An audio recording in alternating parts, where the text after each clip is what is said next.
Hey, what's up? It's Mad Dodge Productions. We're just gonna hang out today. I figured MC was saying in Discord he was in a bad mood, so let's talk about how Grant was a butcher and how he was kind of a cowardly butcher too. He didn't even like the sight of blood. He was kind of a pussy. You know, he ate his steak like Donald Trump does. You know, with ketchup and completely well done till it's burnt to a crisp, which I'm okay with actually personally, but whatever. Moving on. How's it going, MC? And you're going to start off with a butcher comment. You're going to start off with a butcher when the people who started the freaking bloodiest wars in the United States history. We didn't start that shit. We did start that shit. Who opened fire? You're full of shit. First, Abraham Lincoln knew damn well. They would open fire. He counted on them opening fire. No, he didn't. Well, and they obliged. Isn't that kind of stupid to do what your enemies want? Well, what were you gonna do? I mean, you were going to sit up there and let them. Either you fired at Fort Sumter or you let them resupply, and at that point, you have no clout as an independent nation. You didn't have a clout as an independent nation, and they were not an independent nation, and it was proven, all right, by force of arms. Even if you kiss my rebel ass. You can sit there and deal with the reality of the fact that the Constitution, under the Articles, had a very specific way of handling disputes between states. And when one state decided to no longer obey the Constitution, you got what you expected. You wanted a dispute that way. You wanted another way to You wanted a different way to settle that dispute, and you got it. Force of arms. You chose to settle the dispute with force of arms. You're still mad Lee joined us. Shut up. No. But I am in a bad mood. Not because of this. Yeah. No, so did the airline fuck you over again? Is that why you're in such a pissy mood, or? Oh, no. The airline did screw me over again, but that's a separate issue. But no. I'm in a bad mood because people just don't get it. You know, people just do not understand these things. I mean, you take a look at what came out today, right? What are people talking about today? They're talking about some of the most inane shit that you can deal with. Oh, Trump disinvited the Eagles. Okay. Seeing as on an organization over 100 people, less approximately 10, they asked for 10 seats. So approximately 10 people were going to show up. I had buffalo chicken for lunch. I had Chinese food, but no, I'm wondering, I thought the big news of today was the California primary. No, the big news today is McCabe, who's now been subpoenaed by the Senate to testify, asking for immunity. Well, he would prefer it so he wouldn't have to plead the Fifth Amendment. Because he's going to jail. I'll tell you right now, if I would not give him immunity unless he can guarantee he's going to roll on Lynch, because you've already got McCabe. McCabe's already going to jail. Rosenstein is probably right along with him, and Yates definitely is right along with him. So you don't need him to roll on Comey. You don't need him to roll on Yates. You already have them in the bag. You've already got Peter Stork in the bag and his little paramour. All right, you have them already. MC is smelling blood, and he's going for vengeance, man. And well, here's the thing. Do you think he's going to try to hold strong on that campaign promise? Yes, actually, I do. I think Hillary's going to jail, or he's going to try, or she's going to get indicted. Whether she goes to jail or not, I mean, there's a lot of factors involved. She's going to have to show up for court for something at some point. Well, if I'll tell you right now, if they had any balls, if the Republicans had any balls, they would immediately subpoena her back in court, back in front of them.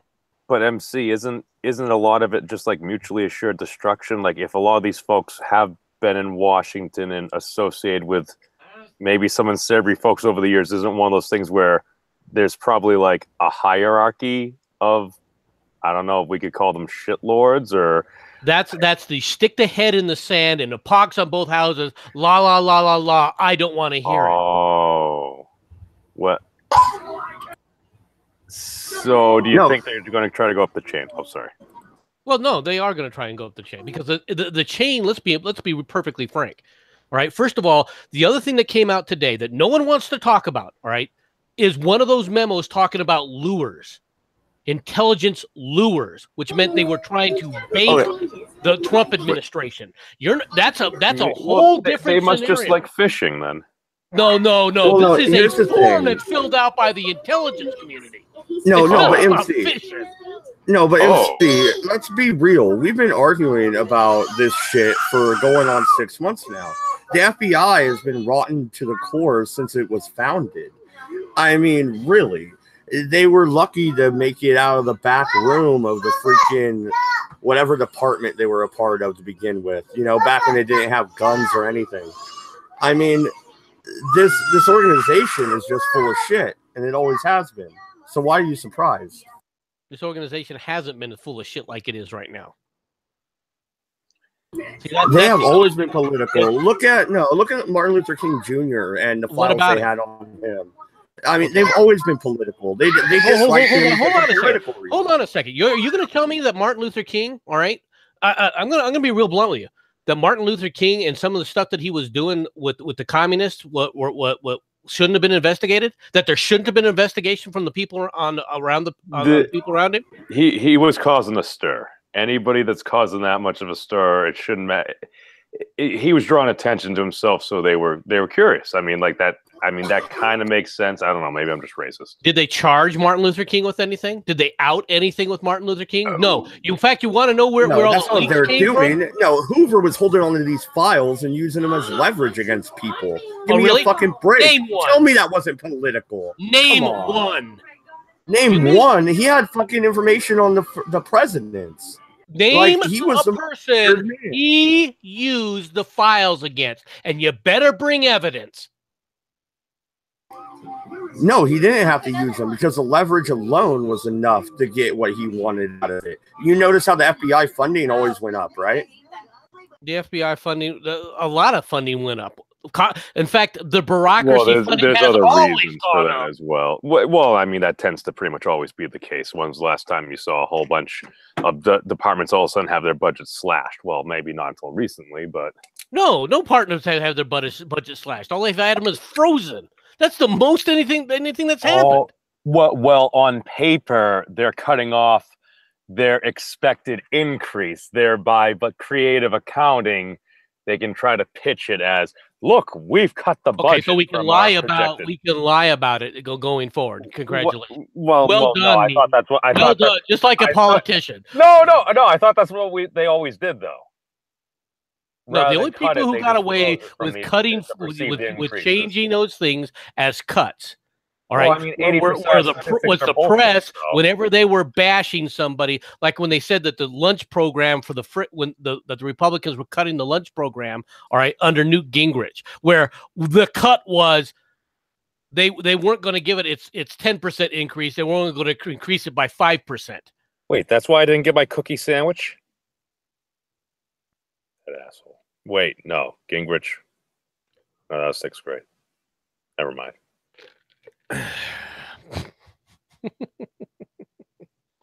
Anyway, go on. Yeah, no, to be honest, though, I was watching a thing last night.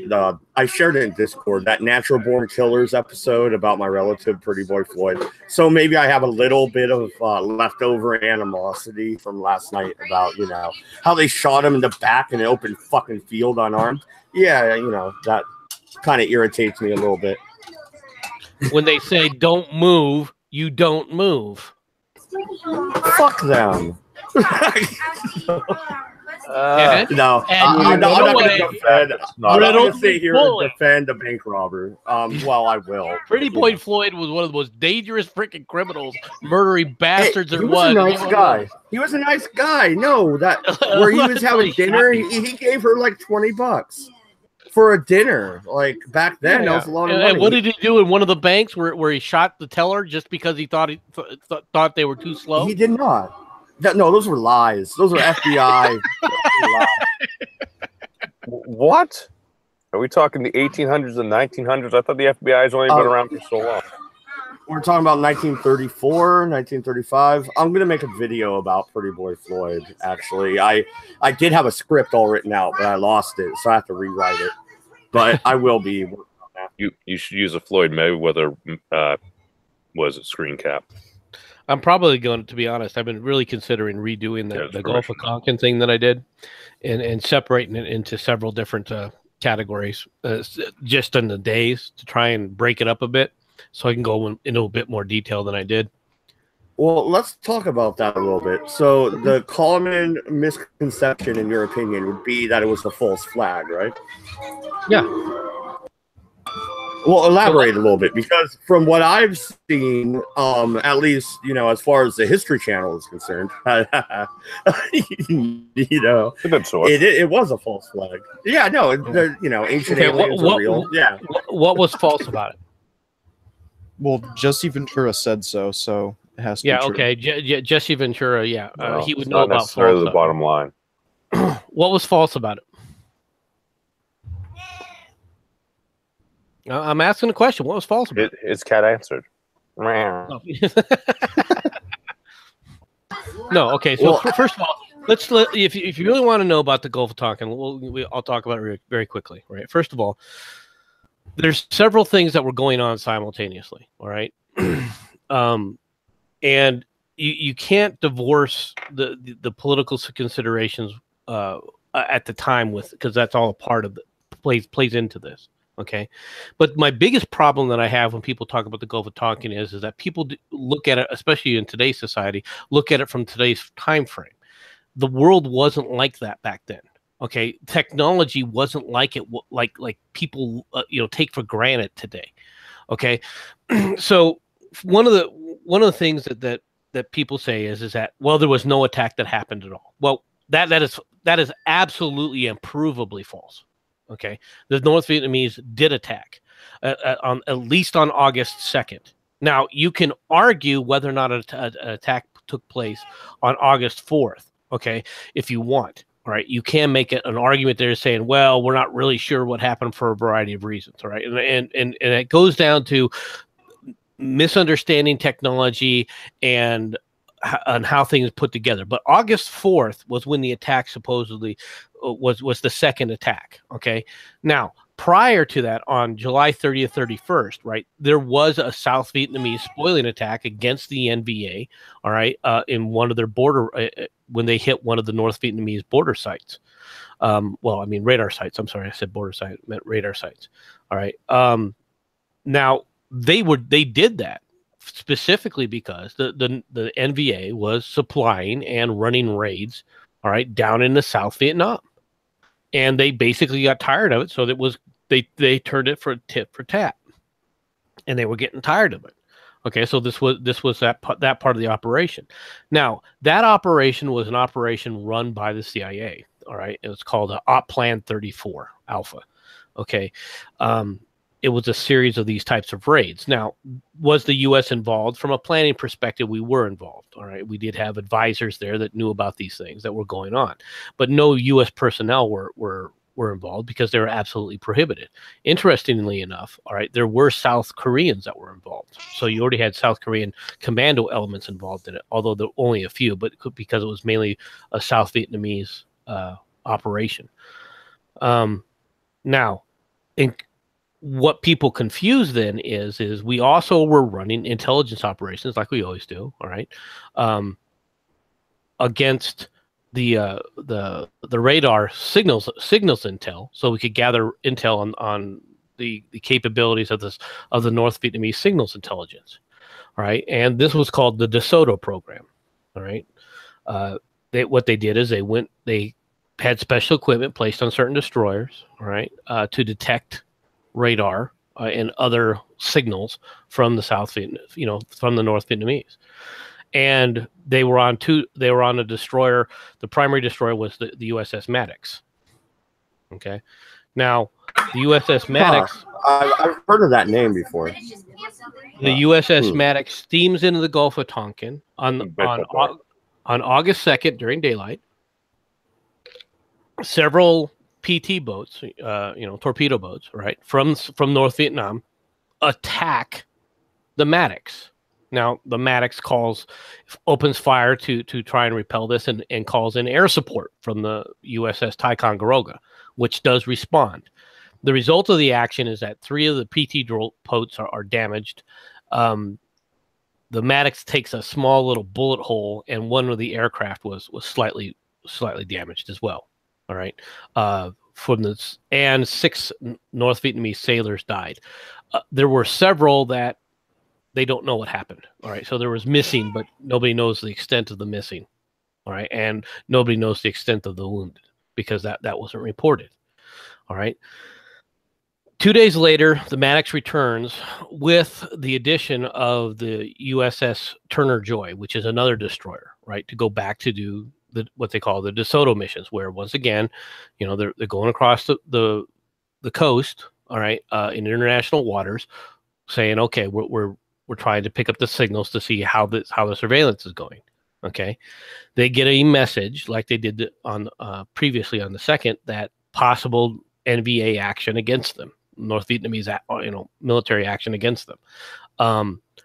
At night, sometimes later, both ships report that they've got a bogey. The bogey looks to appear to run a torpedo attack. The 4 personnel on the Turner Joy report seeing the wake of the torpedo.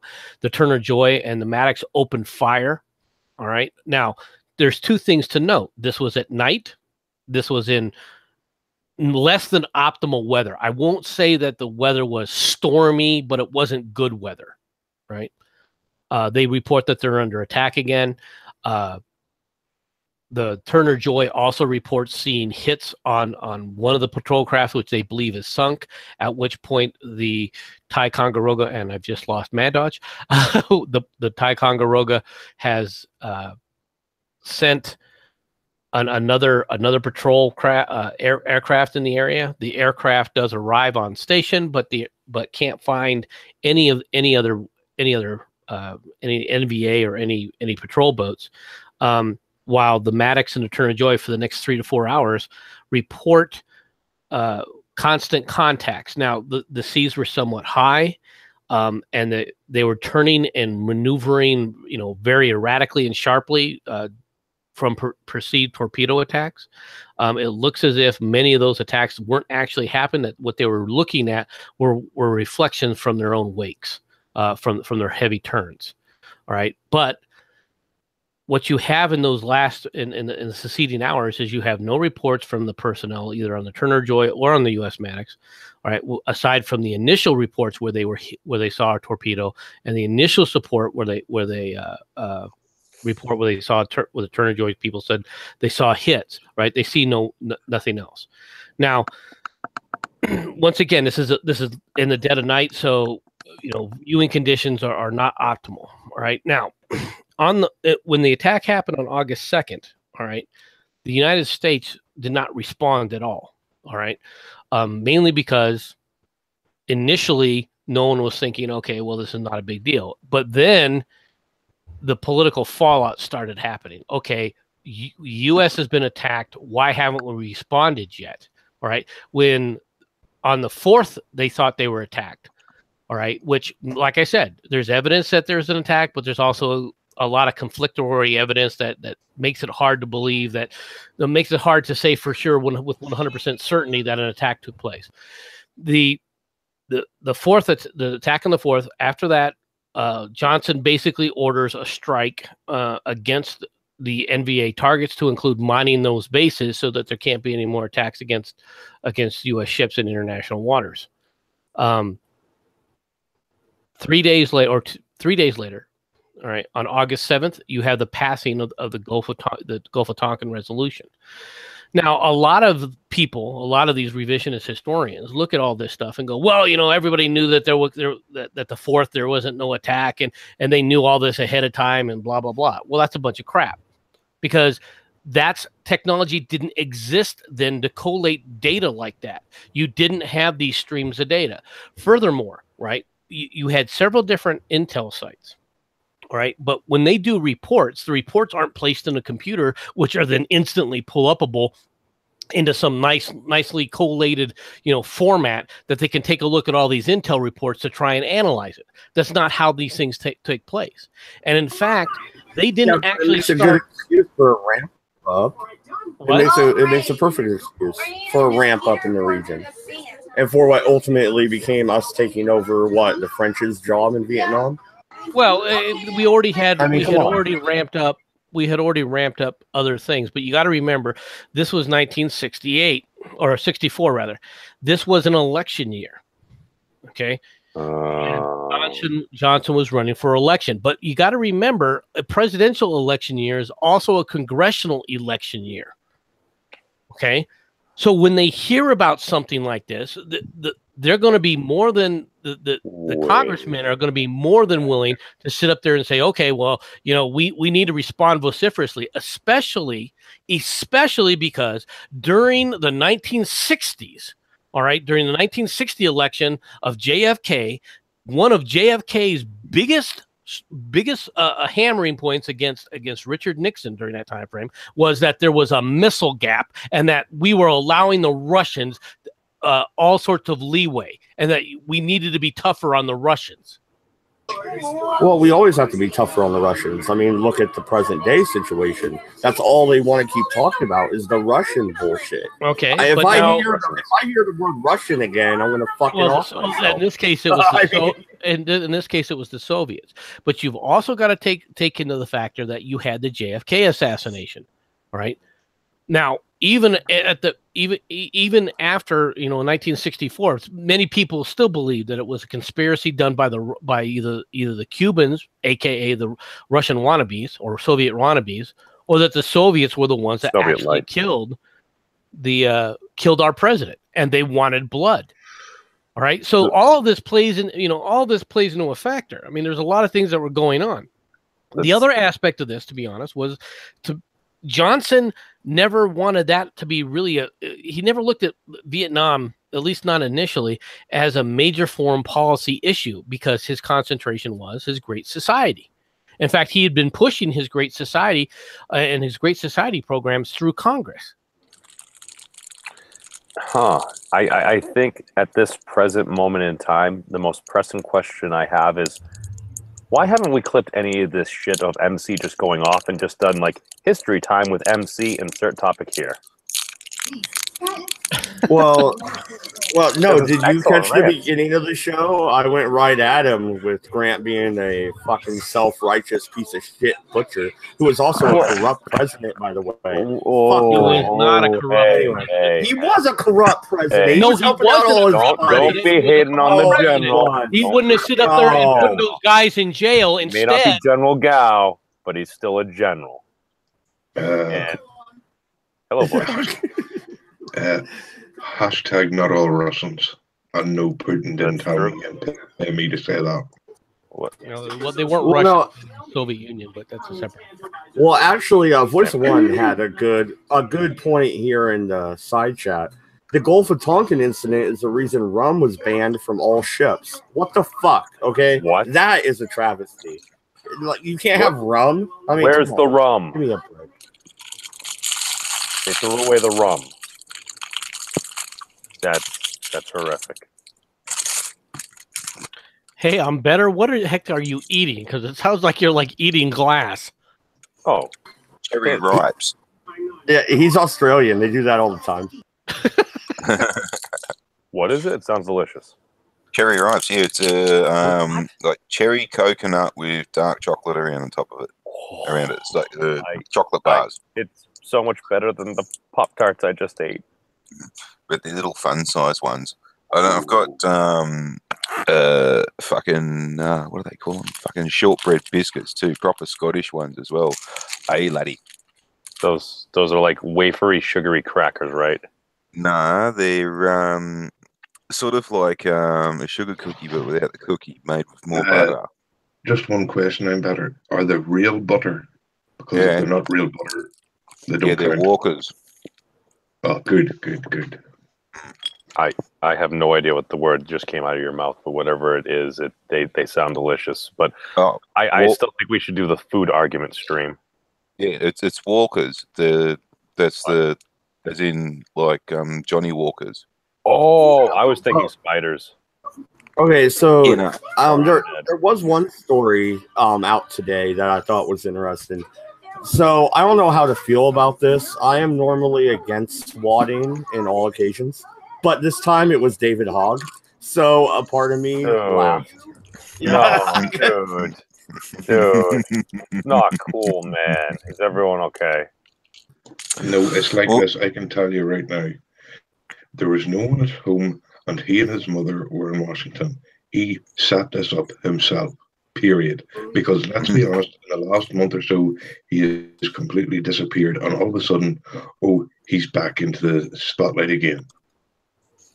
Yeah, he seems to be in the right place at the right time when the cameras are running. There's a lot of folks that don't like him, man. Here's the thing: if he self did this, this is going to get the FBI involved. They'll trace the shit back, and it's really? They'll trace it back, and they'll trace it back to who? Oh, his father, the ex-FBI agent, and they're going to let us know about it. Well, that would be very problematic, and that would be criminal, I believe. And you don't think that the FBI is going to try to cover up itself? Especially in today's climate.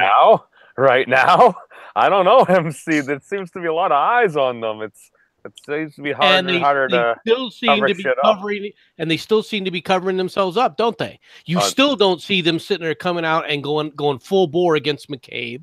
You still don't see them. I still don't see freaking Comey being indicted yet. MC, I still don't see. You're talking about throwing away former senior leadership and stuff like that. It's like them cunts got pulled. if you're gonna do it, technically, like the way that one could argue President Trump is going about this whole thing, just baiting folks.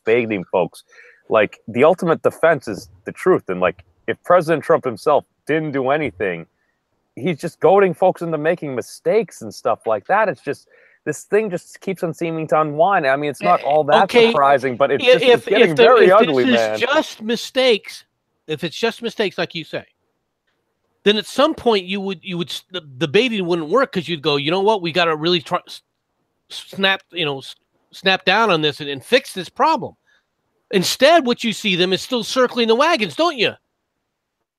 Well, I mean, that's like normal human bureaucracy interest, right? Okay. Well, is it really bad though that the fact that somebody who came out in opposition to swatting is bad? Okay, there's no getting around. I'm just saying until I see evidence, I'm not going to say, well, they obviously framed themselves, because I mean, you got to give the benefit of a doubt and stuff like that until I mean, here's the thing, like even if his dad were to consider that being an FBI agent, I mean, or at least informed in that sense, you'd think he'd be aware of something like that. That just seems like a dumb move. What? Well, 40 ounce. 40. You've been quiet. Do you think, would you put this past 4chan is my question. I mean, really, I think 4chan, they already took down Shia LaBeouf's flag, with a flamethrower drone. I think they would swat David Hogg. Nah. As funny as that would be, no. They don't have the attention span to complete a task like that. Not only that, that's not something they would really do. Like, you're trying to steal a flag, but not fucking putting some cunt in jeopardy. But I think they even frown upon that, don't they? I think that's beyond moral, or that's unethical trolling at that point. That's, I think, at least for that community. And again, I think I've read like 3 4chan posts ever, but I believe that, hey, I believe most folks are good people. So it's like you said, if you want to go after a flag on a mountain and melt it with a drone flamethrower, hey, be my guest. But it's like, I mean, to put somebody's life in jeopardy, that's a whole different ballgame. Absolutely, Memes. Absolutely. And I was watching Tim Pool today, and he said he thinks this should be considered attempted murder. I tend to agree. What say you? Well, people have already died, because didn't we talk about an incident like this where it was such an extreme case, and dude, fucking person got shot. It wasn't even the person that was getting swatted. They were another door or so over, and dude fucking died, man. Yeah, and in that one, if you hear the bloke who did the call, right, you hear like how much work he put into making sure that the operator full on fucking believed what the hell was going on. You like, nope, nah. Once you've heard that, nah, fuck him, no trial. That's it. Just take the cunt out, put 2 in the back of the cunt's head for that. Like that was flat out fucking murder. But in this case, I'd fucking laugh my ass off if, like, for the weapons that he's trying to, this fucking wanker from fucking Florida is trying to ban, right? I'd laugh if the cops came up, fucking blasted him in the face, and then, fucking that'd be fucking funny with the weapons he's trying to ban. Well, no, and the thing is, it's the same as the punch a Nazi thing, right? Yeah. Did I laugh when I saw fucking Richard Spencer get punched in the face? Yeah. Yeah, I did. Was it right? No, it wasn't. And it's the same thing here. Did I kind of laugh when I heard about who getting swatted? Yeah, I kind of laughed. But, it was a second, and then I regained composure and realized, that was fucked up and moved on. I just think, I think this whole internet culture is getting kind of out of hand, don't you think? People doxing people left and right, fucking swatting people over World of Warcraft. I mean, the shit's getting stupid. We need to be better wizards. Kill them all. Let God sort them out. Yep. That's what I reckon. Yeah. They're all too dumb to live. Oh, no. Conscript them. Well, it's... That's not a bad idea either. Something about mate. Public service would... might not. All right. But that's... All right, just to give you an idea of conscription, right? The Australia that you think you believe that exists actually used to exist pre-1971, I think, when we changed the age to vote from 21 to 18, because we believed that during the Vietnam War that it wasn't right to send 18-year-olds off to fight a war when they couldn't even vote. So, and that's also when they started getting rid of conscription.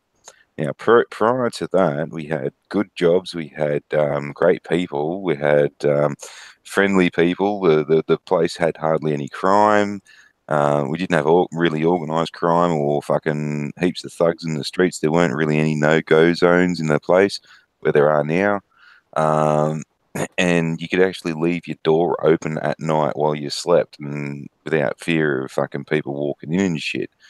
And everyone helped each other out. Those guys don't exist anymore. And but you still had dingoes, right? They were still stealing babies. So I mean, it was probably not smart to leave your door open. Well, that them was those drop bears. That was right at the back of Buggery somewhere. It's like right in the middle of Australia where all that red shit is. No bastard really lives out there. Did you just say where all the red shit is? Yeah, if you look at the satellite map of Australia, right in the guts where all the red shit is, yeah, that's the middle of Australia. That's in the guts of that. That's where fucking Ayers Rock is.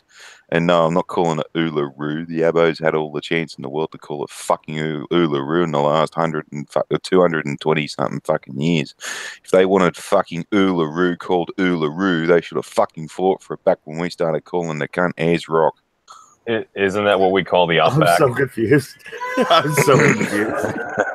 Look it up on Google. That's my racist rant for the day. No, but Uluru is a pretty cool name. Uluru done a thingy poo in the zoo. It sounds kind of like Scooby Doo. Scooby Dooby Doo. Oh, fucking! It was fucking hilarious, right? For you now. This chick I know, she got this little dog, right, and she bought Scooby snacks. Like, there's actually fucking like a dog biscuit you can get called Scooby snacks, and I'm sitting there fucking singing that, running around, robbing banks, all whacked off on Scooby snacks, and she thought I actually made it up. And like fucking, I played it for her, and she goes, "I've never heard this song." And I was like, "I remember when it came out." And she goes. And I've done the math, and I'm like, how old are you again? She goes, oh, I was born in 1989. I'm like, oh, fuck off, you little fuck. I feel old now. These things happen. These things happen, dude. Anytime you can say something, and so many folks say, "Well, like you're the first person I heard it from," it's like one of the greatest things to rip off in the world. It's like when every time I say, "You go your way, I'll go Yahweh."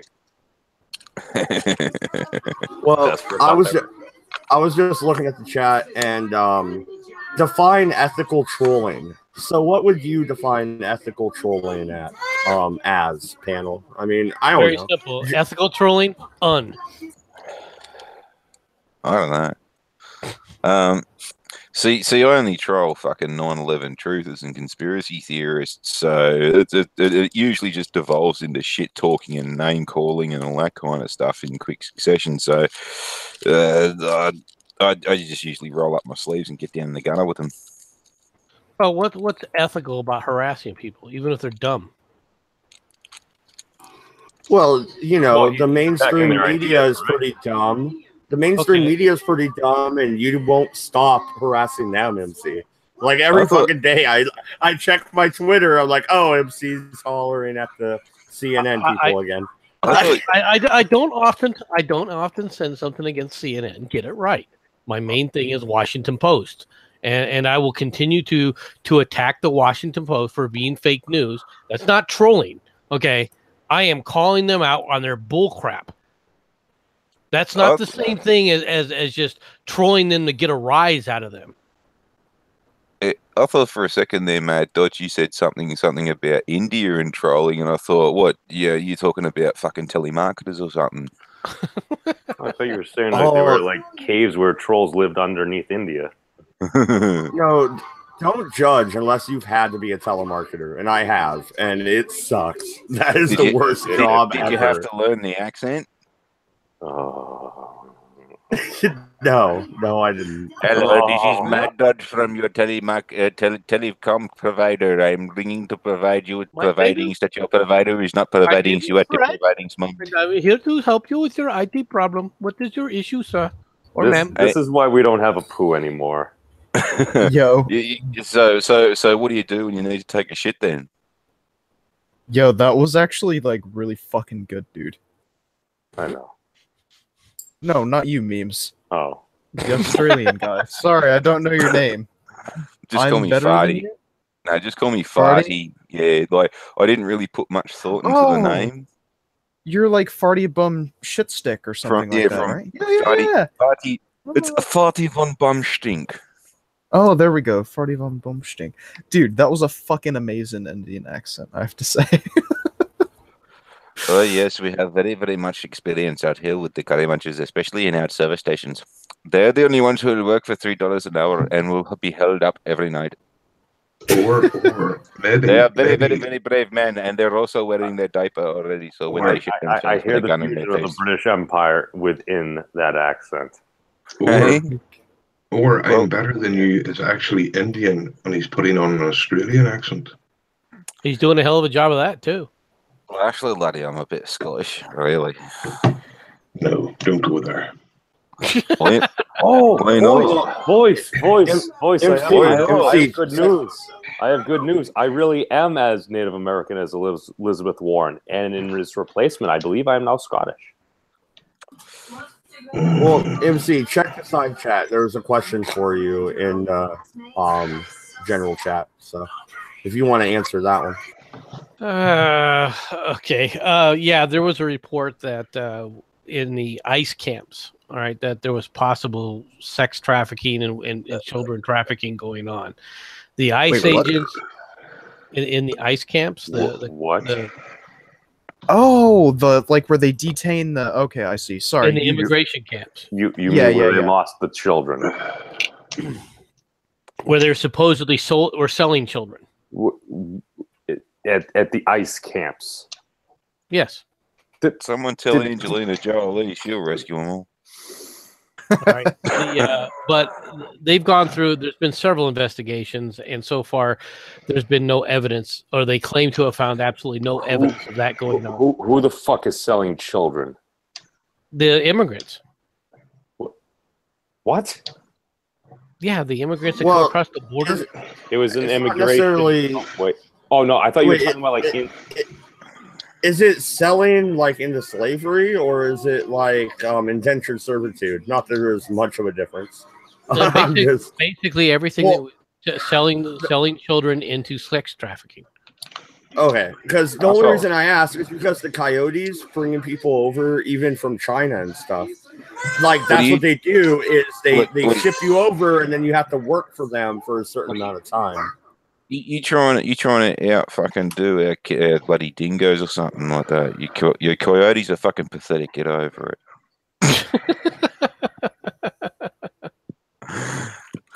Coyotes bringing children over the border. God, crying out loud. That is the term they use for anybody that illegally smuggles human beings into the U.S. They're called coyotes. Yeah, no, I'm just taking the piss. Okay. See, that's trolling. Okay. So the freighter said no, the veterans on patrol in Tucson, not ICE. So do you know about that story? I'm not sure what she's talking about. So you're sure about that. The only one I know about is the one about ICE, where they were talking about the trafficking. And from what I've heard is that there hasn't been any. The investigation has turned up nothing. Now that has. I don't know how widespread it is. There was a lot of things. I mean, it was all over the paper as if it was a fact already, and no investigation had taken place. So, at this point in time, to be honest, I would say that it was something that somebody started that there's no evidence of. They're still investigating. I will say that there's still an investigation going on. So, if there's something does come out of it, I'm sure we'll hear about it. The fuck is this? What was that? The fuck is this? This is basically in these camps, basically trafficking.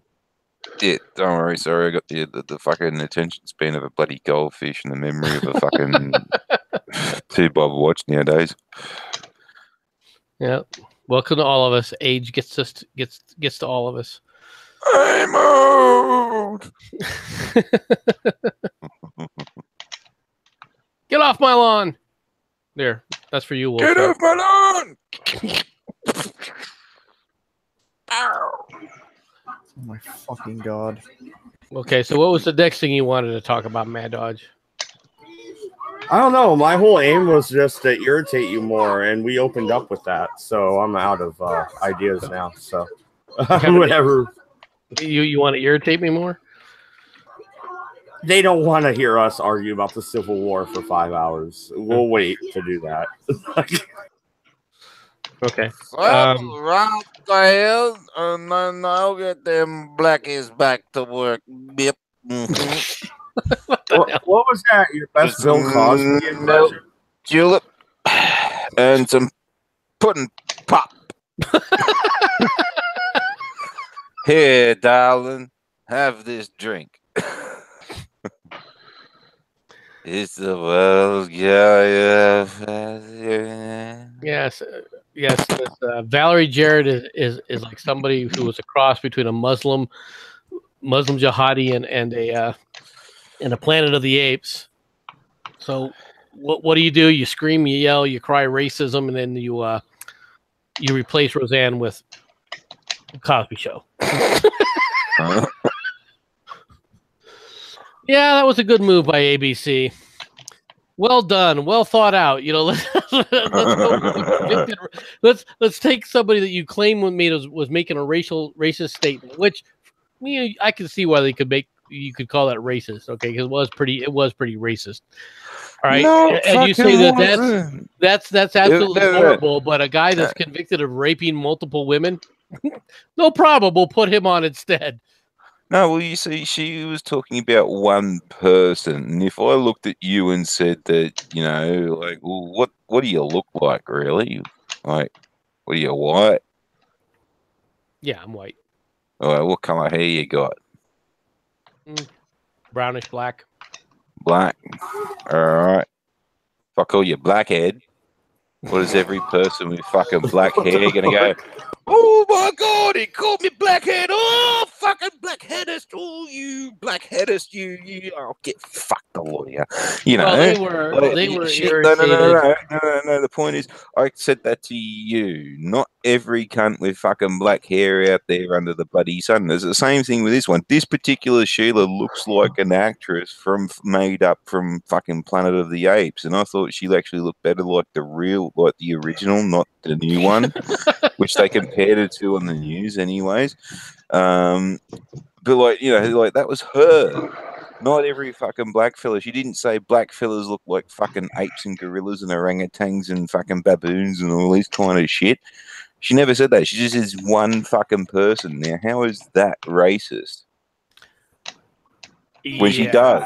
Well, it's this collective mentality, right? I mean, they all want to take offense. They're going for too, though. They're going for because she said this one person looks like another actual character.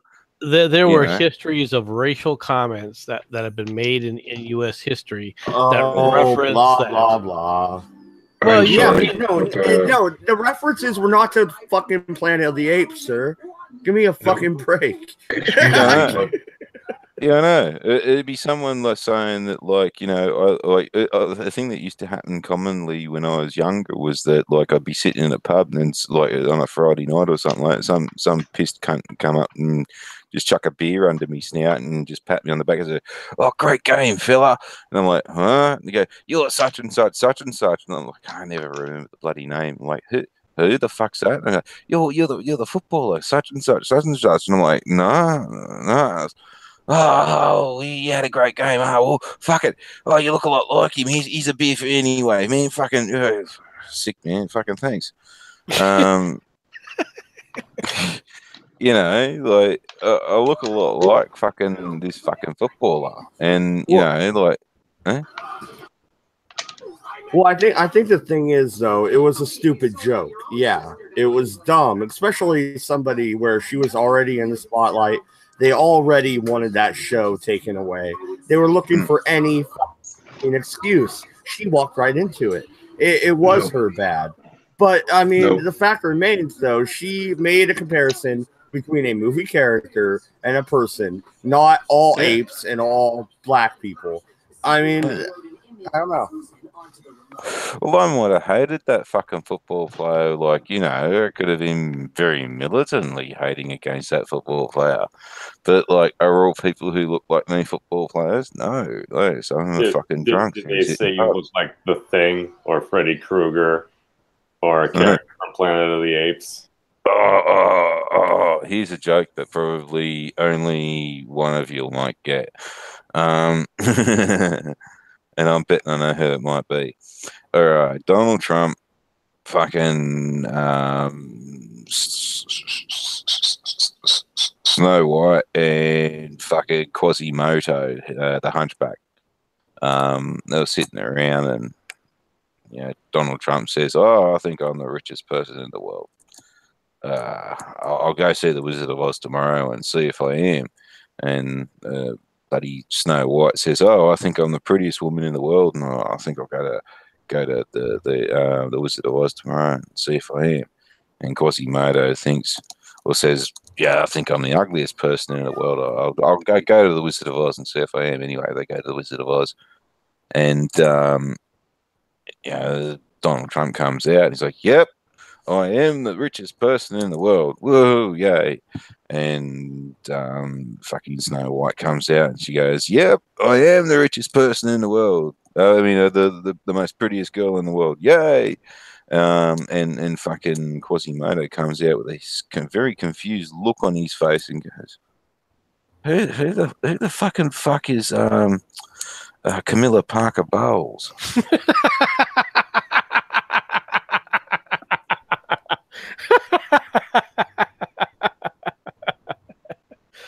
Oh, that's sad. That is sad. Voice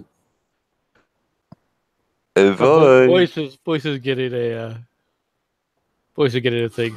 So basically, yeah, I've seen pictures of Camila. I've never.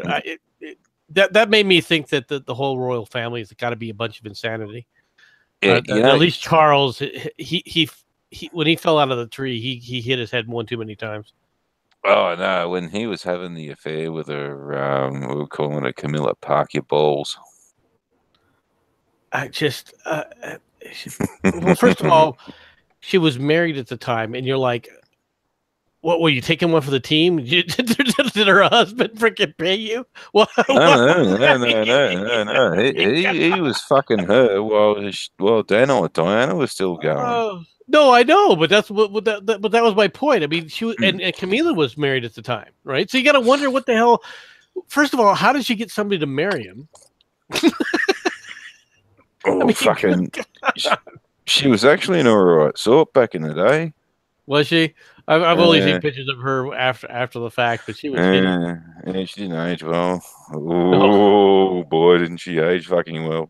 Oh fucking hell!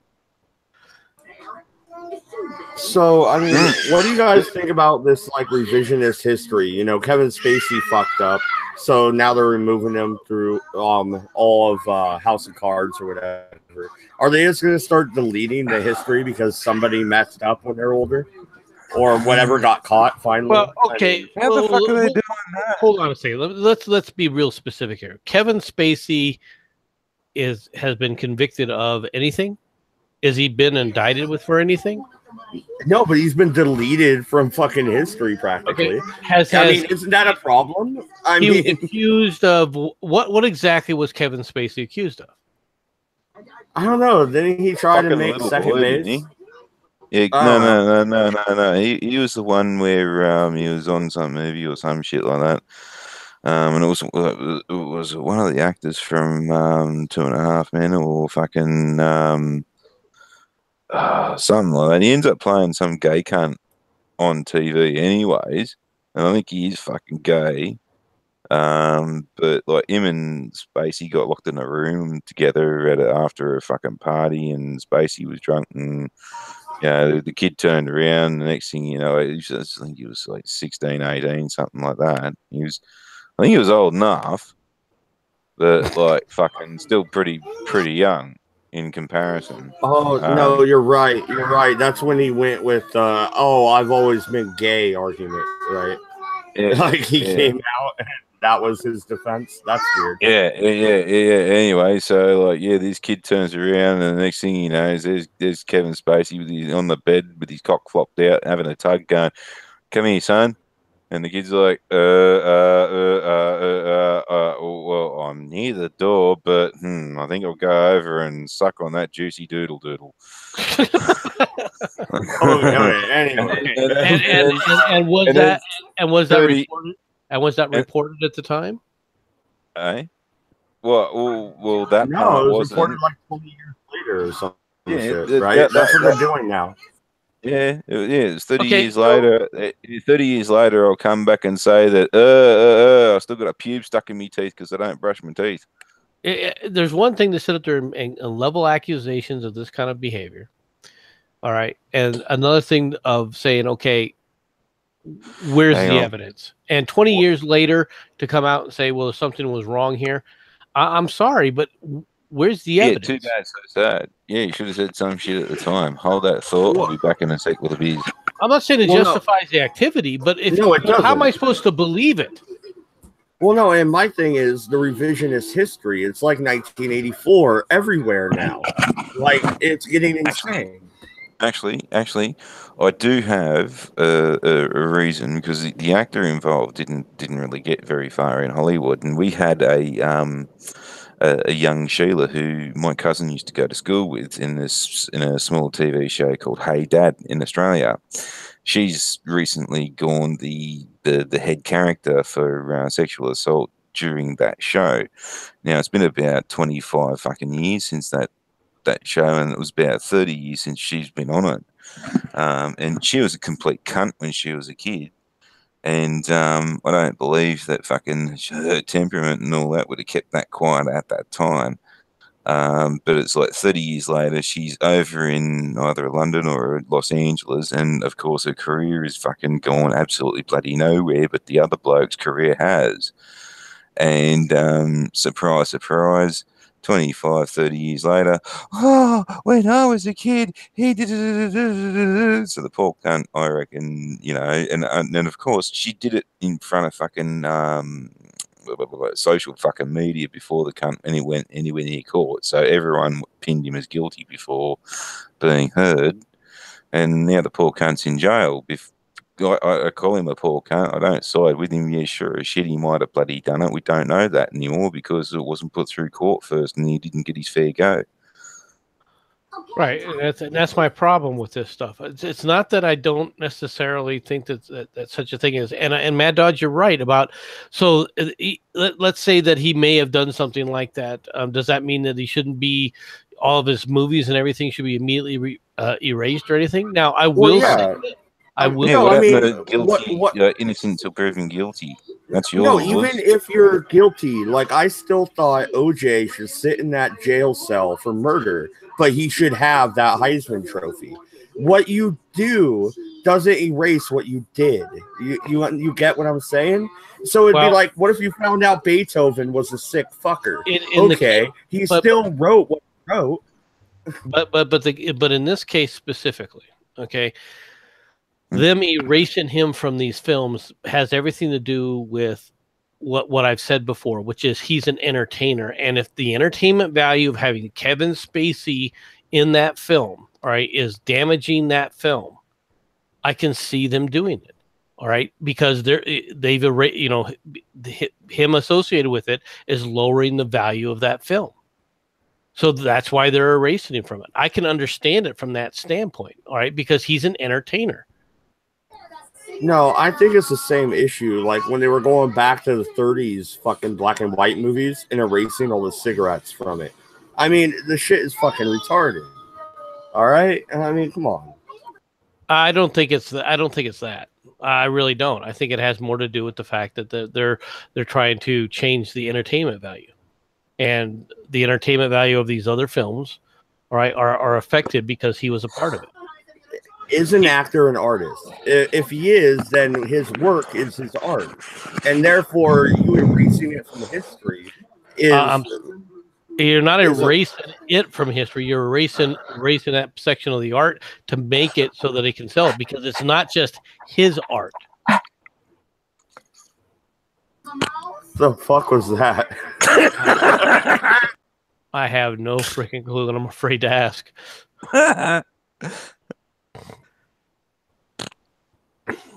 No, I really think it is a problem with erasing history. I mean, once you put out a book, like the Turner Diaries, all right? Everybody agrees that's a white nationalist book. Maybe it's crap, but it's still out in the sphere, and it's still something. You can't ban a book, and you can't erase an actor from history. I think it's ridiculous. Well, you can't erase him from history. I'll agree.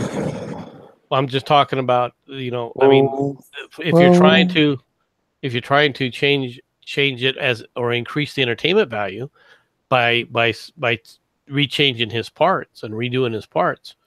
Then, what? Well, when was the last time you heard a Milli Vanilli song? Granted, they only released sort of one album and a couple of singles, but yeah, like when was the last time you heard their songs? I don't know. Yeah, 500 years ago. That's because they were stealing their shit and they were like lip syncing and they weren't even singing their own songs. They basically banned them from being from there. All right, let's look at. You want to bring up music? Fine, let's bring up music. You want to ban Kevin Spacey, but Michael Jackson's okay? He's still the Prince of Pop? Kiss my rebel ass. That's bullshit. There's more proof on Michael Jackson than I've seen for Kevin Spacey.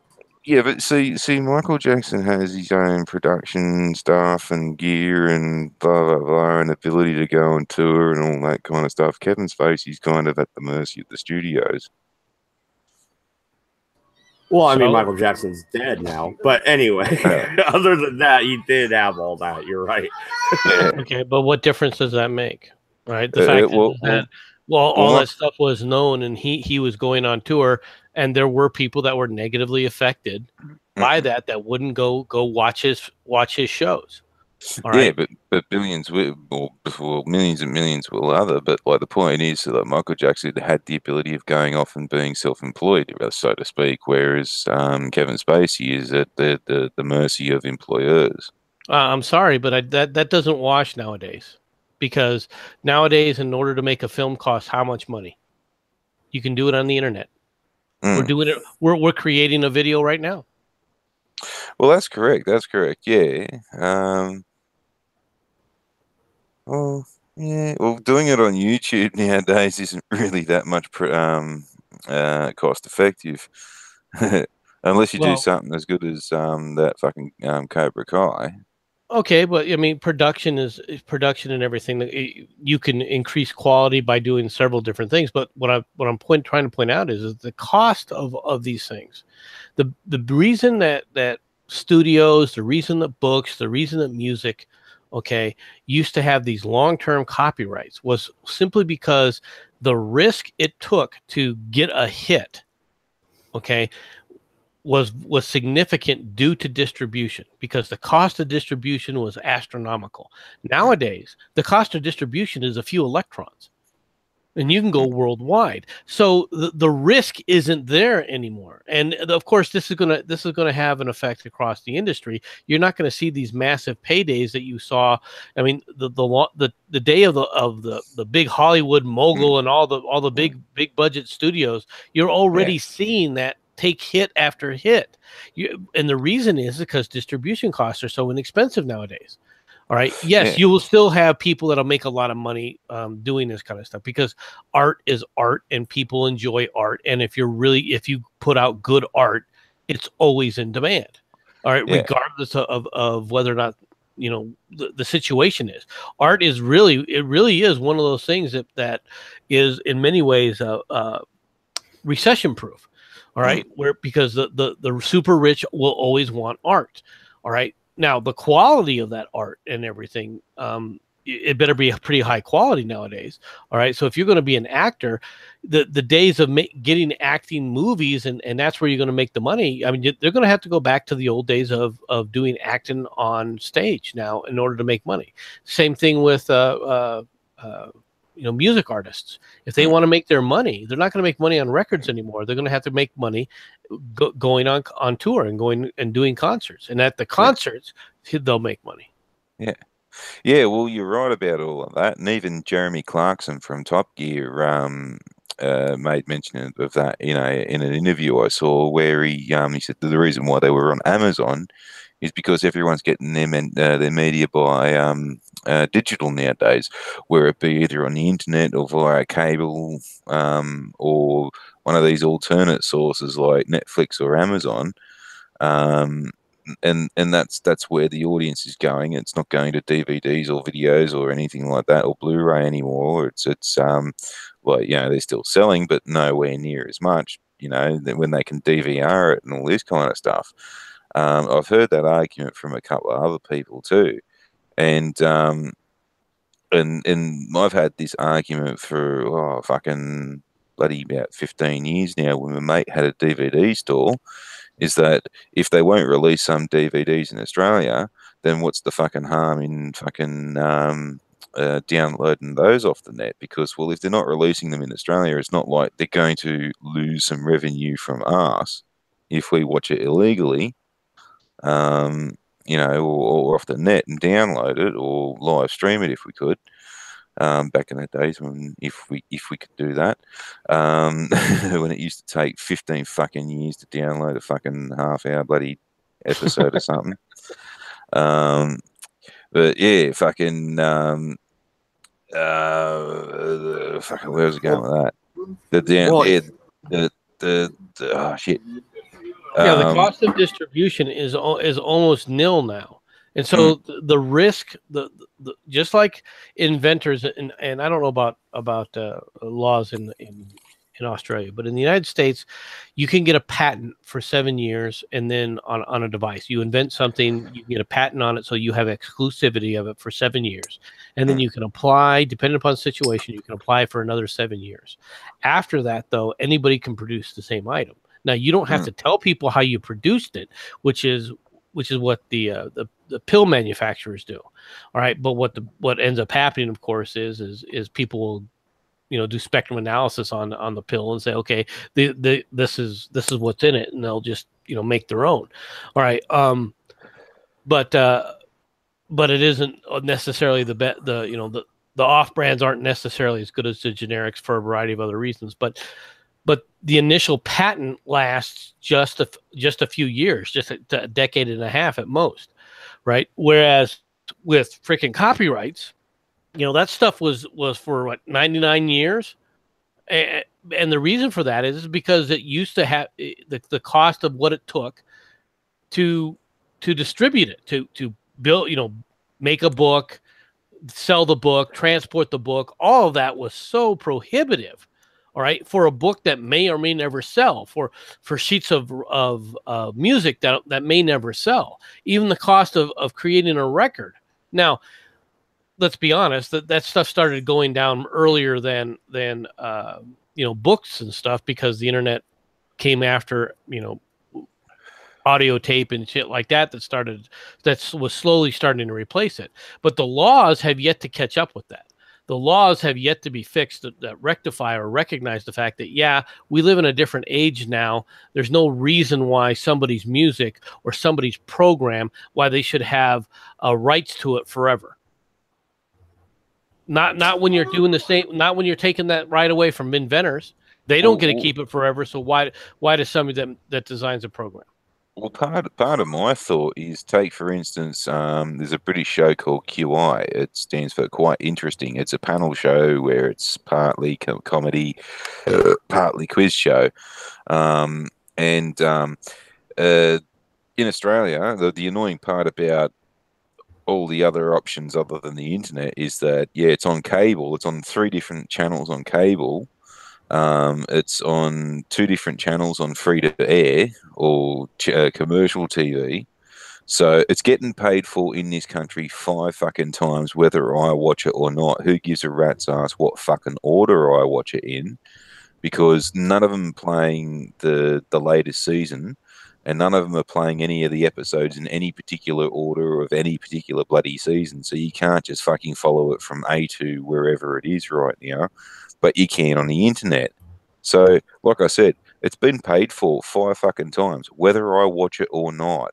The commercials playing on those on 2 of those channels, and then whatever's on the 3 cable channels, they've paid for it. You've got your money. I'll watch it now, or I'll watch it fucking 6 months from now. But fucking, I don't want to be held to that schedule.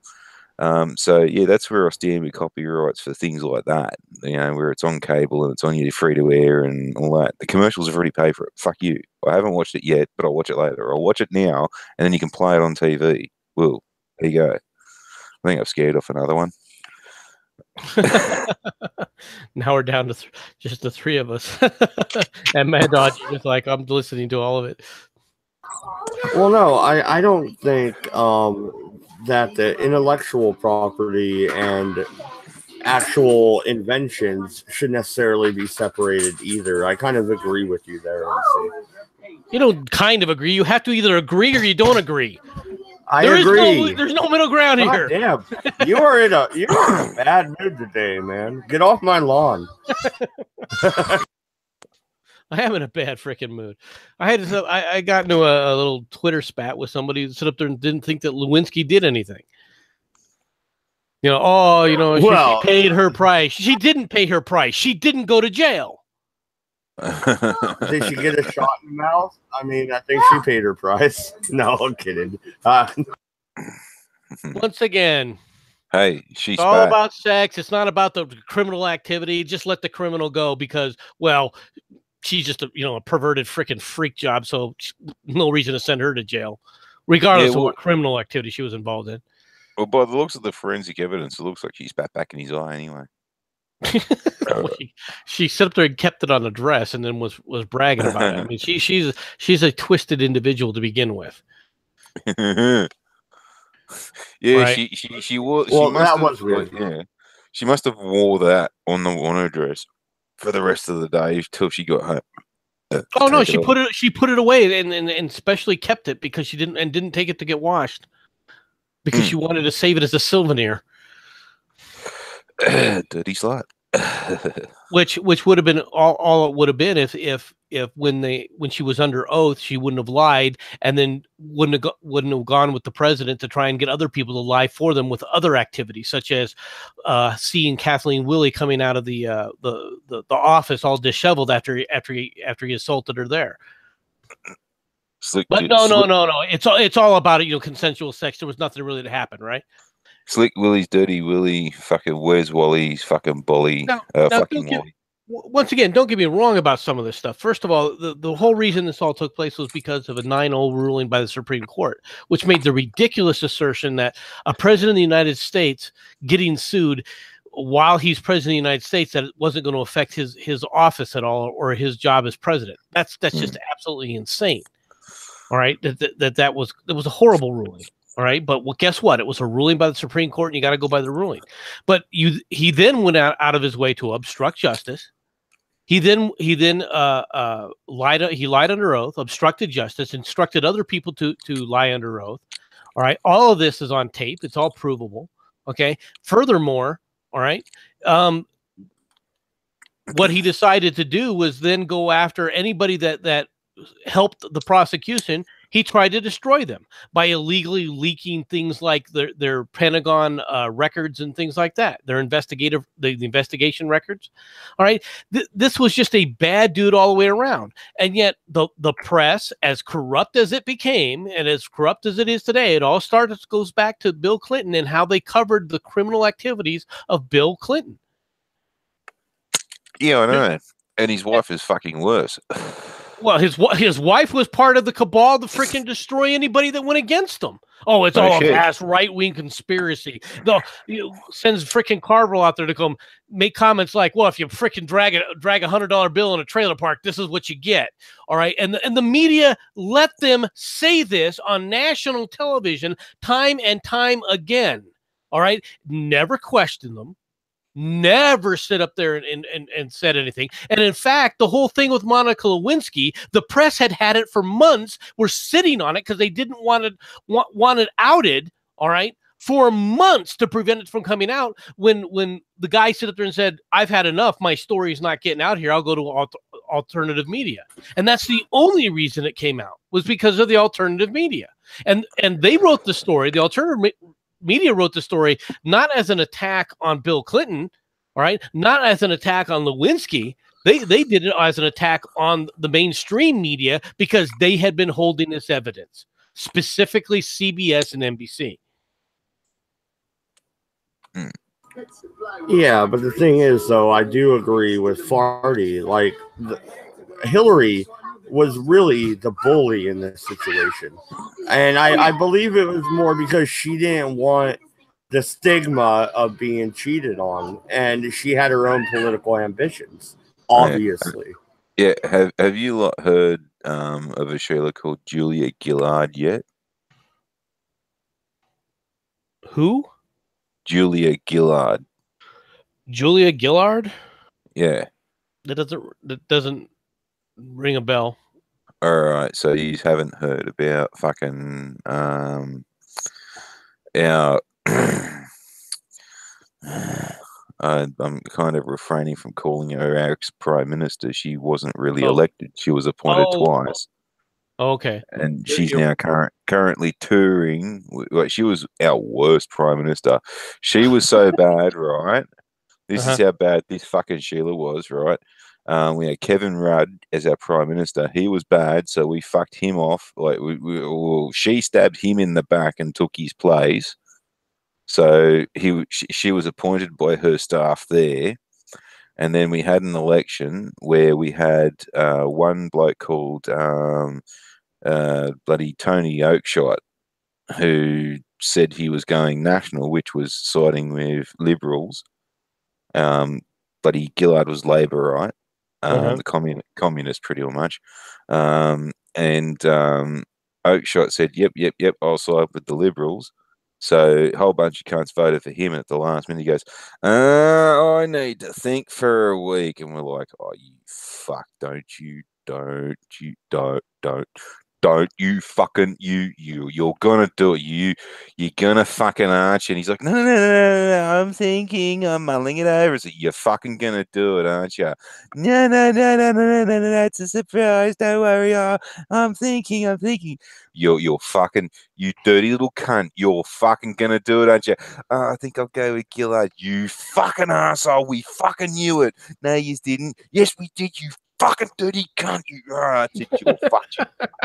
And then, like, he served the rest of his term out, and at the end of his term, he goes, I don't think I'll be running for the next election. I think I've done enough good. And it's sort of like watching that. And I've done a video reading that shit out too. I was like, this little fucking asshole, fucking dirty cunt. Anyway, so she was appointed a second time for a second term. Now, she was that fucking bad that we fucked her off for the bloke she replaced in the first place. Just to fucking vote him out. That was just in time to vote him out. So yeah, you guys hear it. Kevin Rudd, he was our foreign minister or some fucking shit like that. He's been over in America talking up fucking bullshit, saying to your government, you do it, we didn't ban them guns. It's really easy. Yeah, that's why we've got a gun epidemic and shit fucking cunts getting shot in Sydney every second night. Before that fucking banning the guns in Australia, I only remember cunts getting shot like maybe once or twice a year. And then since then, we've had bikie wars where cunts get shot in Sydney fucking almost every second night.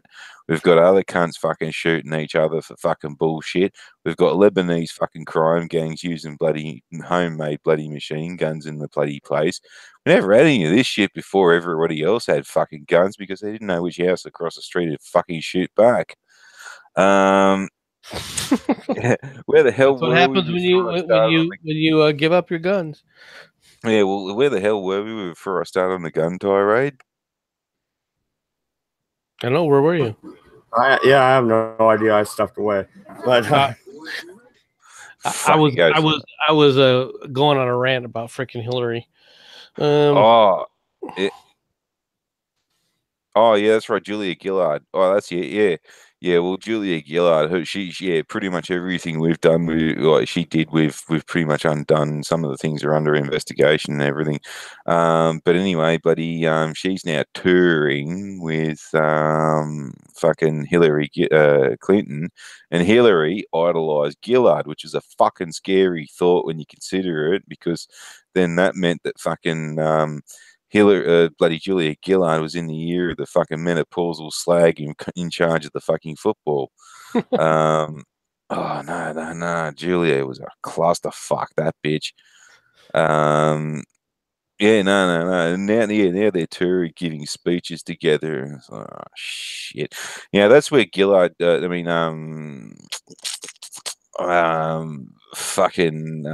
got that bullshit about being a woman, and it's only because I'm a woman that fucking everyone was giving me shit, and they don't do this stuff to a man. Bull fucking shit.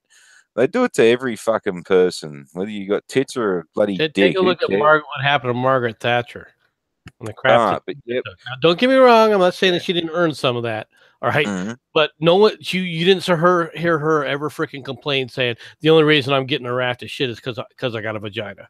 No, that's it. Yep, that's exactly right. Judge Judy's the same thing too. She never when she was an actual judge, she never thought that fucking because she was a woman that fucking anyone can't gave her any leeway or anything like that. It was just because of her attributes. And fucking Thatcher. Mm-hmm. Gets great fucking, like, everyone gives her shit for fucking being a bit of a cunt as a prime minister. But fucking everything that she did back then was in work 10, 15 years later, and everyone was like, oh yeah, like, oh cool, this shit Thatcher set up back in the 80s. And when the Falklands come around, she sat in the fucking the war room with all of her generals and advisors and shit, and she goes, okay, what's the situation? And they went, right, blah blah blah blah blah blah blah blah. And she goes, what do I do? And they go, blah blah blah blah blah blah, go to war. And she goes, right, okay. And she did exactly what they said to do, and within a few weeks they'd taken the Falklands back, which wasn't really hard, bloody against Argentine conscripts. But yeah, anyway, yeah. Yeah, so be fucking careful with this fucking Hillary bloody Gillard fucking mating, because it's a pretty scary fucking combination. Yeah. Mm. And the worst part about it is people still. I mean, the media still. I mean, all right. One of the Sophane today, all right, put out a tweet where he was railing against Sean Hannity for bashing the media, mainstream media, right? Basically going, doesn't he realize that he's the mainstream media? Well, Sophane has the point of saying, well, he's part of the media. The thing is someone like Sean Hannity basically says, I have a bias. I'm not freaking shy about where I come from politically. I will tell you flat out how I view the world, what my viewpoint is. Okay. The problem is that all these other people are not telling you what their biases are. They're hiding it. And what's worse is they're making shit up. Mm-hmm. Well, no, that's what really upset me about Megyn Kelly. Like, for how long did everybody think she was a conservative woman? No, not at all. Have you seen her fucking stances lately? I mean, yeah. When you watch our show here, you know where I stand. I'm Blue Liberty, as I call it. MC calls it stupidity, but you know, yeah, pretty close. Yeah, well, you have a look at fucking Alex Jones. I mean, like, leading up to the election, he was actually agreeing with me on a lot of things, which is really weird. You know, conspiracy debunker thingy relationship. But like, there was like lots of things that like he was actually sort of agreeing with that contradicted previous fucking claims about conspiracies he'd made in the past. And I'm thinking, don't you even realize what you're fucking saying, you dumb cunt? Well, I have no problem with people growing and making mistakes as long as they admit to them. I mean, take a look at what happened today with Fox News. They put out a tweet or a article a few days ago, yesterday I think it was, but the kneeling, the Eagles kneeling in a circle, right? Oh no, he's gone back to saying it though. Well, no, they came back and people were like, that was just them saying a prayer. You know, this wasn't part of the kneeling for the national anthem. Now, I don't know if they were doing it while the national anthem was going on or not. I honestly don't know. But today they issued an apology. All right, they literally came out and said, "We apologize for posting this. This was wrong and an error." When have you ever seen the Washington Post or CNN or NBC or ABC or CBS or any of these December 6th, 1924. Yeah, okay. No, newspapers used to issue retractions all the time. Don't give me that shit, MC. You know damn well there's a difference between, first of all, there's a difference between a retraction and an apology. All right. To apologize is a lot more. To say, well, we made a mistake, therefore we retract this portion of the thing, versus we apologize for making the mistake. That's two different things.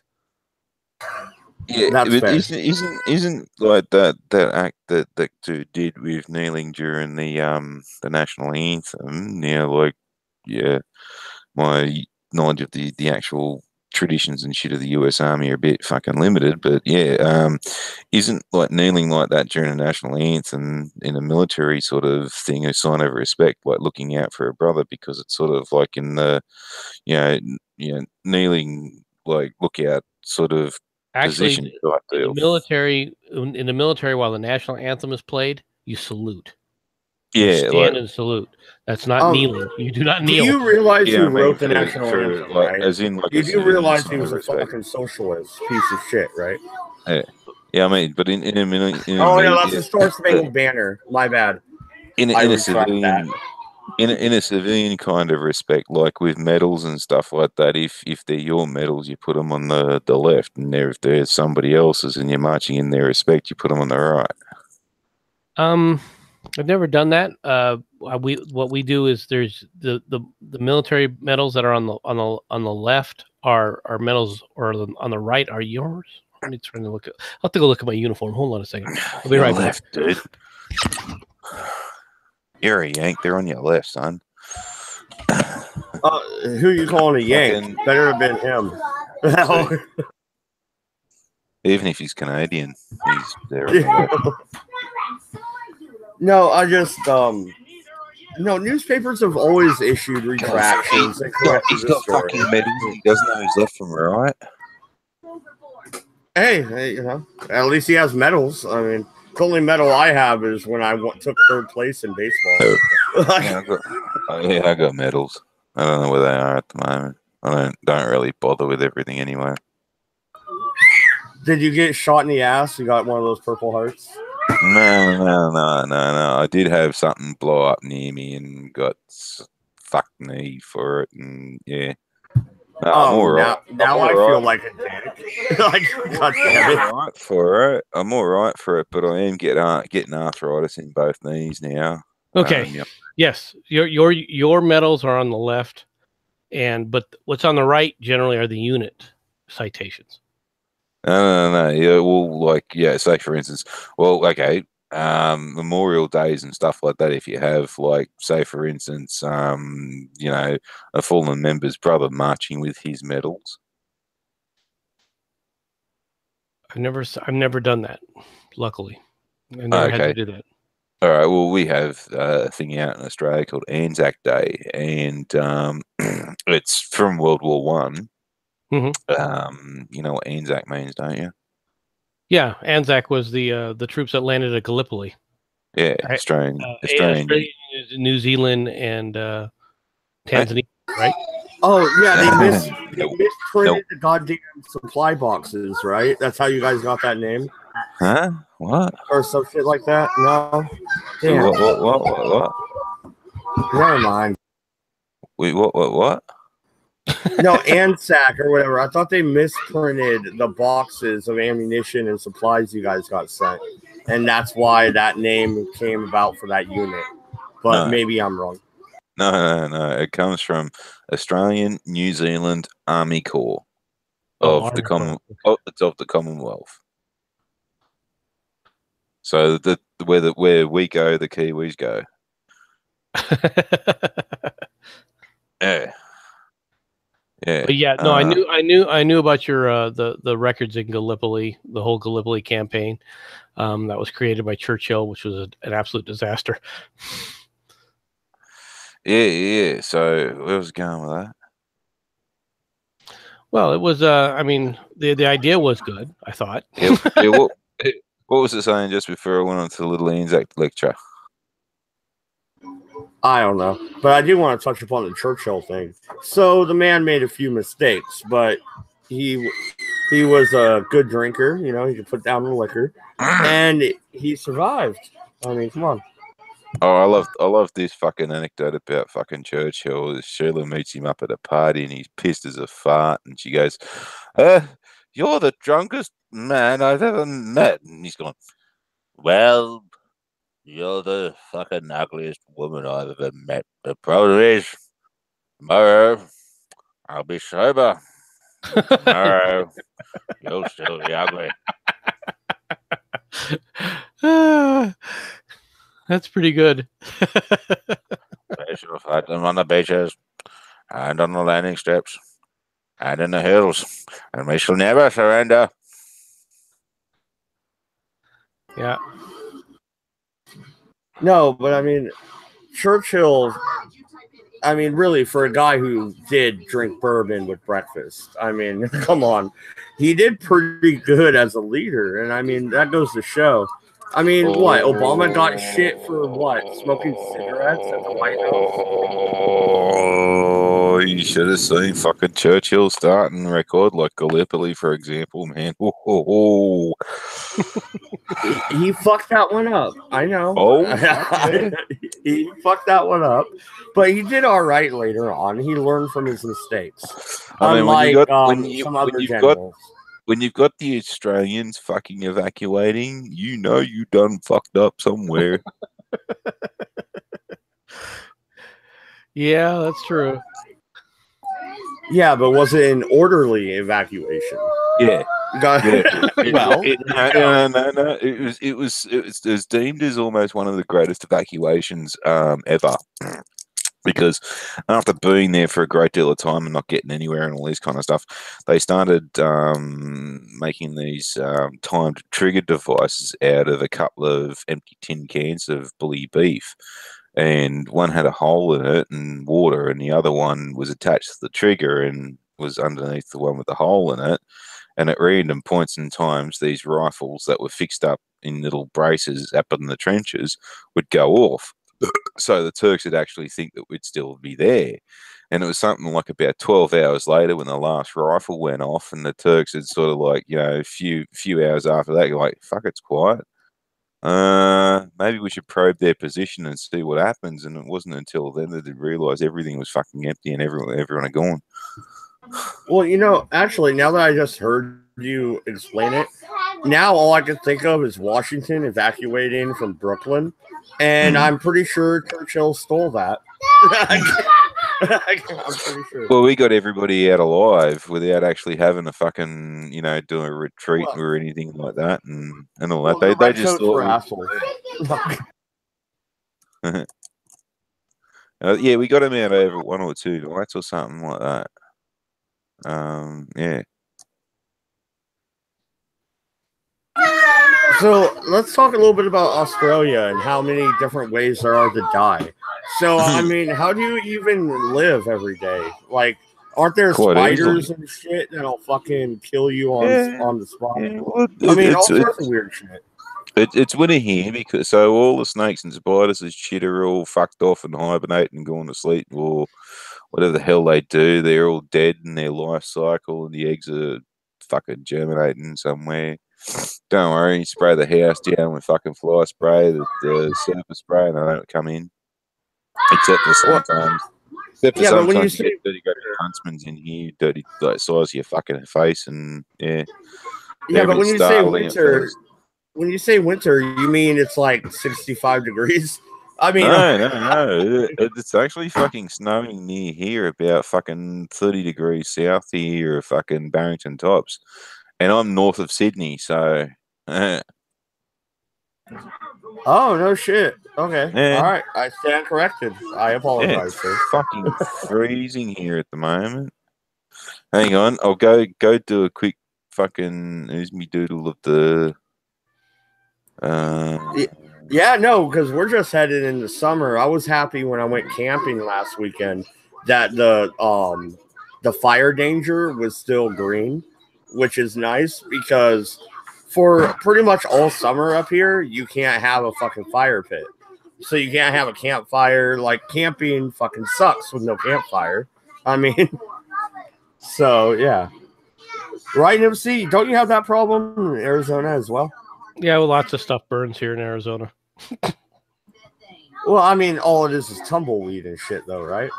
Sagebrush, yeah. Just general garbage. It's 57.2 degrees here, if that makes any sense to you. And you're talking Celsius, right? No, Fahrenheit. Oh, okay. Yeah. Oh, that's not bad. 16 degrees Celsius. It's getting toward their winter. They're in the southern hemisphere. Yeah. It's actually in winter at the moment. We're in June. We're 6 days into official winter. Oh, here's another Australian question. Is it true that your toilet spins the opposite direction? No. They actually sort of curl over each other. See, unlike yours, and yeah, I've been to Yanks, America, and seen your dunnies, ours sort of curl around the rim and then meet in the middle and have this funny looking curly wave kind of thing that pushes down into the water and sort of, and we don't have the dunny half full either. Well, no, I was just, I always heard that water, when it's swirling like down either the toilet or a bathtub or whatever, it goes the opposite direction in the southern hemisphere. Does. Yeah, it does in like a tub or fucking, sink or something like that. Yeah, but the dunnies don't work like that out here. They don't swirl around. Come on, MC. You got to have some Australian questions. Or you've probably already been there, right? You've been everywhere in the world. I have not been to Australia. I was not. I had a. At one Oh. point, they were talking about sending us down there on leave, but they never actually did that. Instead, Okay. they just sent us to the island Jeju-do in Korea. Okay, I got a fucking funny story, MC. Were you Army or Marine? I was Army. Okay, yeah, okay, cool. This is a dig at the Leathernecks. Fucking bloody Kangaroo 95. Big exercise we have out in Australia. I don't know whether you've been on anything out here. Oh yeah, No. you just said you haven't been here. I haven't been there though. Sorry. Yeah. But it's like full Eagle or Team Spirit in Korea. Yeah, buddy. Yeah. What was the other one? Fucking Pacific fucking something or other, buddy. I just have to say real quick, I've never felt so much like a civilian in my whole life. But go ahead, continue, guys. So we're up in the Northern Territory, right? And there's one morning, and we thought we'd just play this fucking prank. We had some Marines next to us, in our bivouac, and fucking one of the blokes had just pulled his fucking bloody rechargeable fucking razor out, and he'd rigged up this fucking little wall plug thing and just sort of attached it sort of to the tree like it looked like it's supposed to be there. And then he's going to plug the recharger cord into, like, you know, his razor with the full, his shaver with the full battery in it, and he just started shaving with it. And as he's doing it, he's looking over, and we're looking over at the Yanks, and the Yanks are looking over at this guy, and he's fucking shaving away, and then he stops and he's going, Macca, you want to have a go? I'm like, oh yeah, man, fucking. So I've grabbed my shaver and I've gone over and I plugged it in, started shaving away. One of the fucking Marines comes over and he's like, oh man, hey, is that really working? I'm like, yeah, fuck yeah. Can't you see? Look, it's working, see? He's like, really? I was like, yeah. He goes, how's it work? And I was like, fucking super secret, can't tell you, man. He's like, can we have a go? And it's like, is it AC or DC? And he's like, oh, it's DC. And so, sorry, man, it only works for AC. He's like, fuck. And he walks off and went off and explained it to their mates. And it wouldn't have mattered because if he said AC, you would have just said the voltage is different. Yeah, well, yeah. Because you guys use 220, right? Yeah. Well, we run on 240. Yeah. So 240 or 220? Yeah, we use 120 here, so that's the 200s kind of like blow stuff up unless you have switching power supplies. Yeah, but we've got the third pin on most of our plugs, so it gets earthed a bit better. That's mostly your plugs used to be renowned for fucking causing house fires. Only a few. We fixed that a long time ago. Oh well, yeah, like I said, used to. I mean, that was back in the early, 1930s, 1940s. A few. No. That was all the way up to like the 1980s and early 90s. No, the fires that were happening in the 80s and the 90s were because people were doing other things like freebasing cocaine. Well, that was a CIA 19 appliances. CIA smuggled them in. Well, sticking 19 appliances through 15 double adapters and a fucking power board. And then going out to their power board and then wiring up their fuses so they take fucking 650 volts and expecting the wiring to keep up.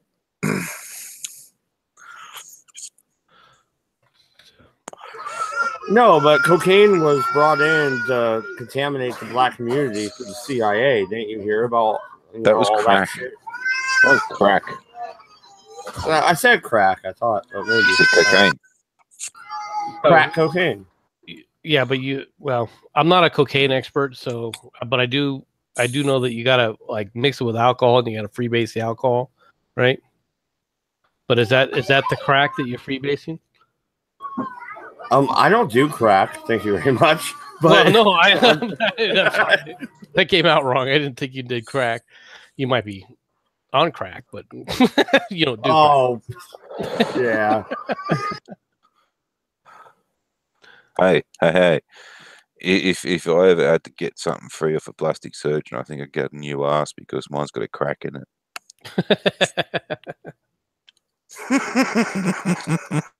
It's the only crack joke I know. That's an old what do you call it? Plumber joke. Mm-hmm. Nothing's fixed till you see the crack in the ass. Say no to crack.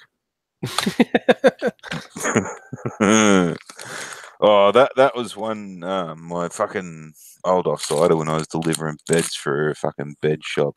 I was delivering the houses and fucking setting them up, and I'd squat down to fucking do something, and you just go, "Oh, say no to crack."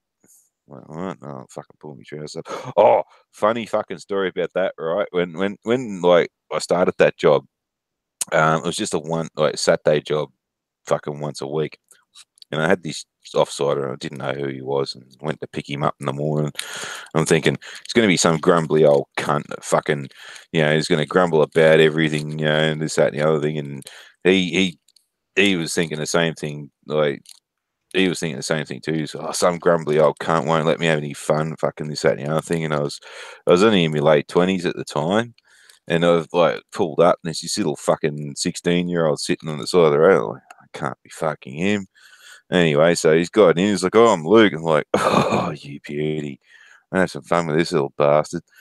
Anyway, so it's like, well, I'm hungover to fuck, man. Fucking, we're going to grab some fucking Maccas on the way to work, on the way to the first drop.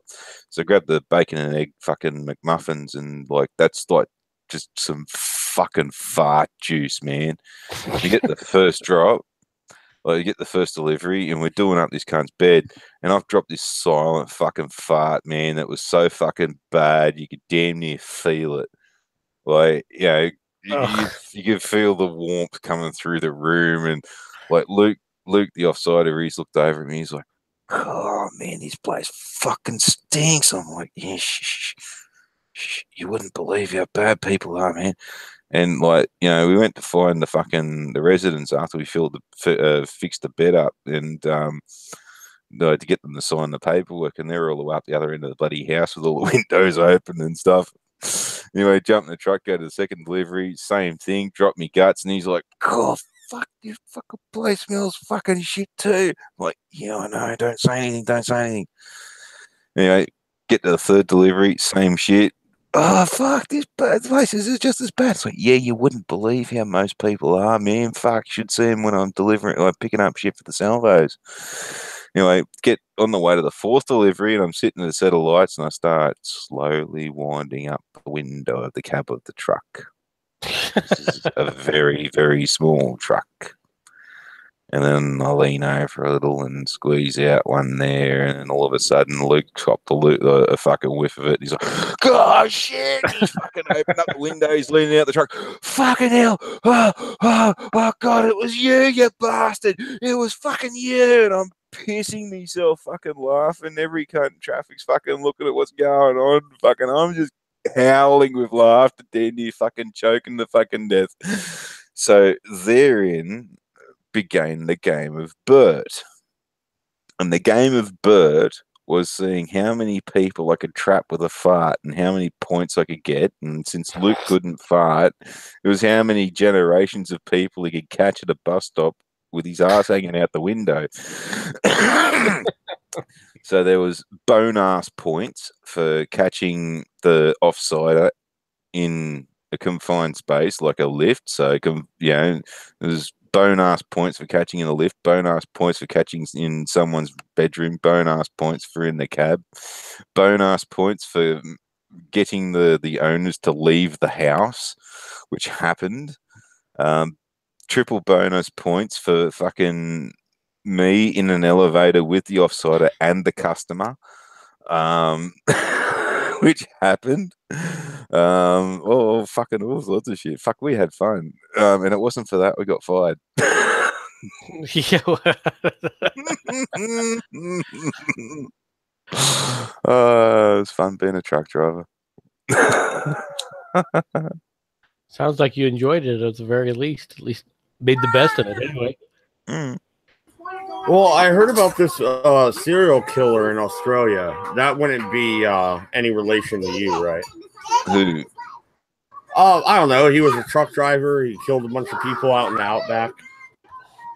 Oh, what the fuck was his name? He was pretty famous. In the outback. John Michael fucking something or other.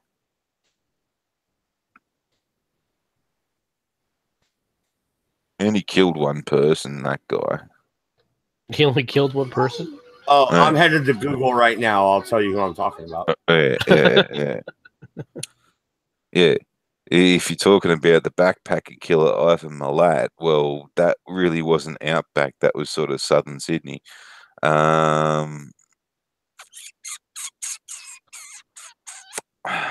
else?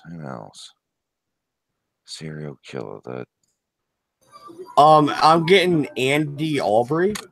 He confesses to 14 unsolved murders while arrested. It says something about Hannibal. I think he was eating people. So I mean, it might have been him. But backpack murders are popping up as well. But yeah, the backpack murders, that was an interesting case also. Yeah, I happen to really like true crime stories. Like my wife thinks I'm weird, but I'll put on the computer on some random murder show, and then I'll turn off the monitor and go to bed. I don't know. It's nice. No. Yeah, Belangolo National Park was a pretty weird place to stay overnight. We did an armed exercise out there, and fucking there's a few funny stories with that. There's a white figure on a tree that we couldn't account for. There's bits and bobs with noises during the night, and we had two platoons that were supposed to be creeping up on each other, and that's what I thought was happening.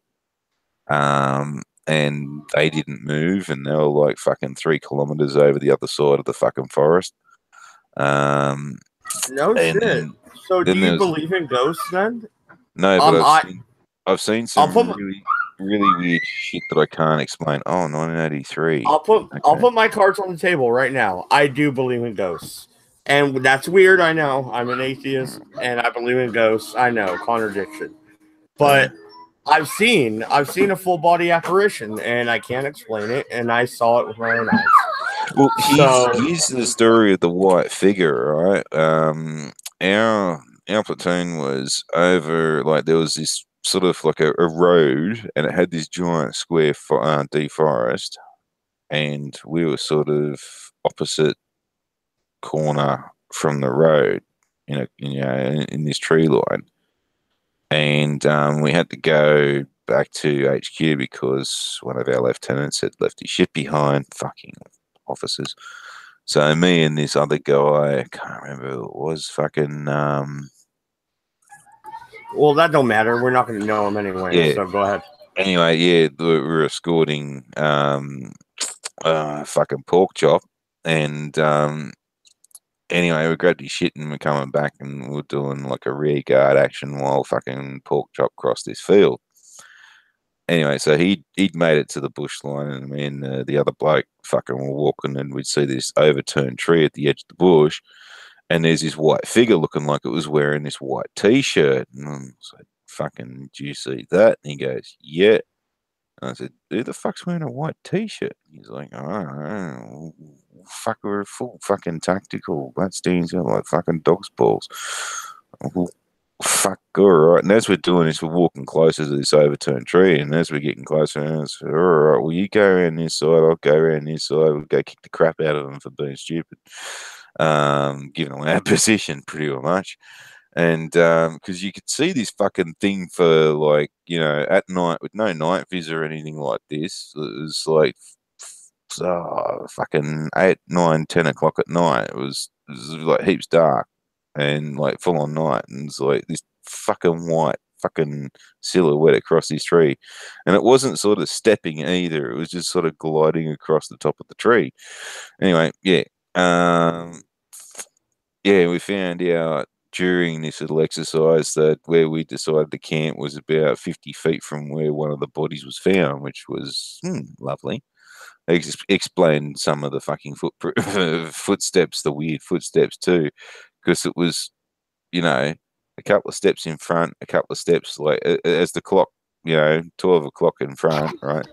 There was a few steps at 6 o'clock, a few steps at 9, 1 step at fucking 3, then 2 steps at 8, 4 steps at fucking 2, and like it was like that all night. I sat up all night. Well, and you were stone cold sober, right? You said you were out on patrol and doing, drills and shit. No, this is a dry exercise. But the funniest thing though is like while we were moving to another point of the tactical exercise, right?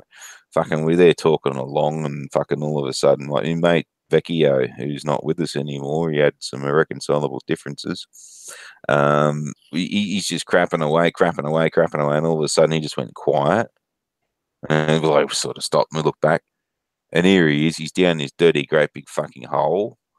And he's like, I'm in a grave. Oh, fuck, I'm in a grave. And it's like, we got back there and someone said, you're not in a grave, dumb fuck. And he's like, how do you fucking know? And someone else said, bloody, fucking, because the graves that the cunts were buried like fucking inches bloody deep, man, like a fucking shell scrape. So, yeah, that's like fucking 6 feet. And, I think he's reached up for, I think it was Vidmar, and she's gone, fuck off, I'm not touching you. And he's like, oh, why not? And he goes, haven't you seen the bloody signs on the side of the bush? And he's like, what? And I said, oh yeah, the one saying fucking these bushes, these forests are fucking bloody fertilized with human effluent. He's in the shit pit. So he's a honeydew trench. Well, MC, we've been going on for a minute here. What do you think about ghosts and shit like that? Have you seen anything? Do you believe in it, or do you think it's all bullshit? I have never seen a ghost.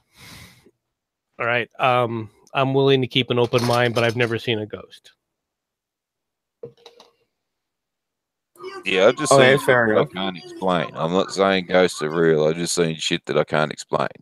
Like that thing. There are several things that I can't explain, but I'm not going to go into them. But well, now I'm interested, asshole. Well, that thing with the white tree vanished within about a few feet of me. That's the like thing that. is, I can't explain exactly how or why, but it wasn't me, just me that saw it. And it vanished within a few feet of him too. So at the same time, and it wasn't just me who saw something weird too. There was another guy, Michael Byrne. He was sitting around and he could swear that there was someone standing like behind somebody else, and he was staring at this bloke in the face, didn't recognize him or anything like that. And then he's looked away for a second, he's looked quick back, and it was like, double took pretty or much, and the cunt was gone.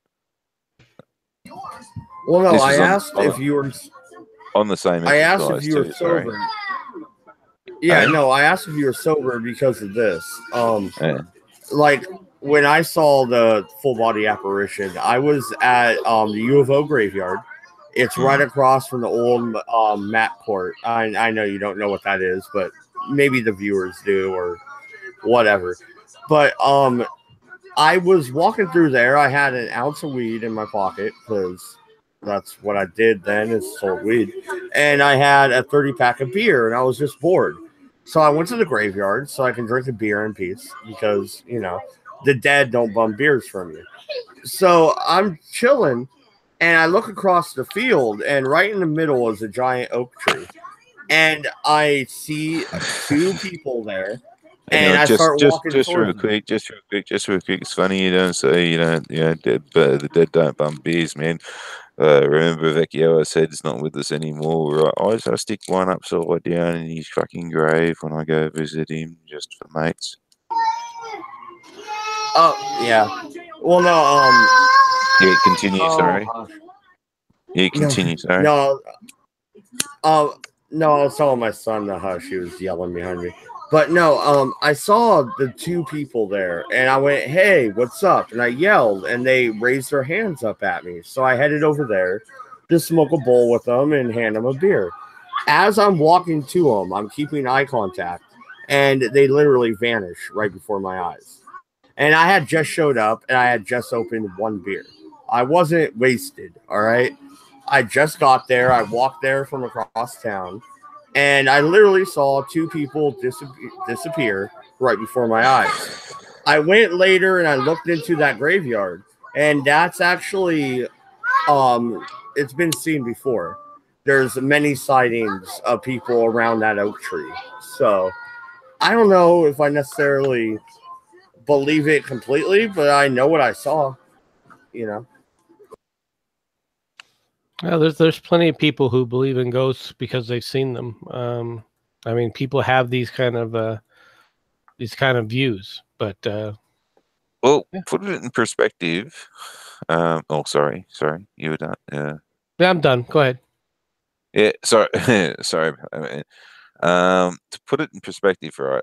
I've heard 1,000 fucking truthers who are the most uneducated motherfuckers on the planet go, but I saw it. I know what I saw. I saw something, you know.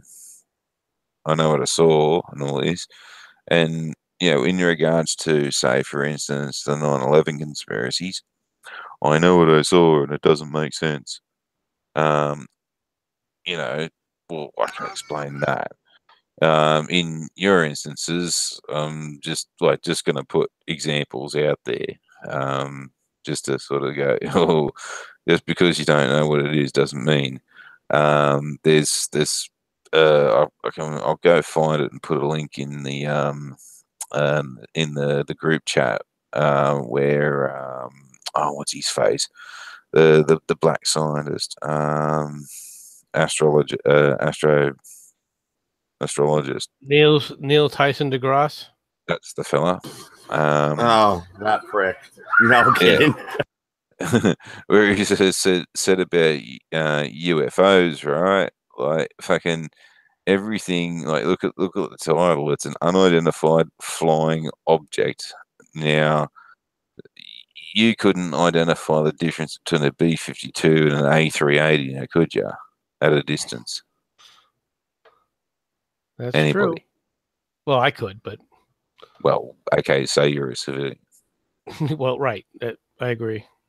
Okay, so according to you, that's an unidentified flying object. You couldn't identify that flying object. Now, Right. Now, who's the stupid bastard that's now going to straight leap to fucking? Well, must be aliens. Well, that's a good question.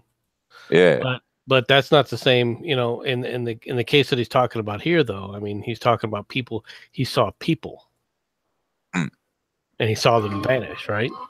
Yeah, So right before my eyes. They were waving at me, and I'm walking towards them, and they literally disappear right before my eyes. How far? I would say 20 yards. You know, you're talking about a football field, the 20-yard line to the field goal. About that, so 25 yards. What was the visibility? It was August. It was about 9 o'clock. Sun's just starting to go down. Fog? No, no, no, not in August. no. It was clear. No, because I got a story sort of similar that like where people have disappeared. And I can't understand this one either. But there was fog involved. This one night I was coming from back home from the army base and about on the Friday night after going to the pub with Vecchio. He's coming up a bit tonight.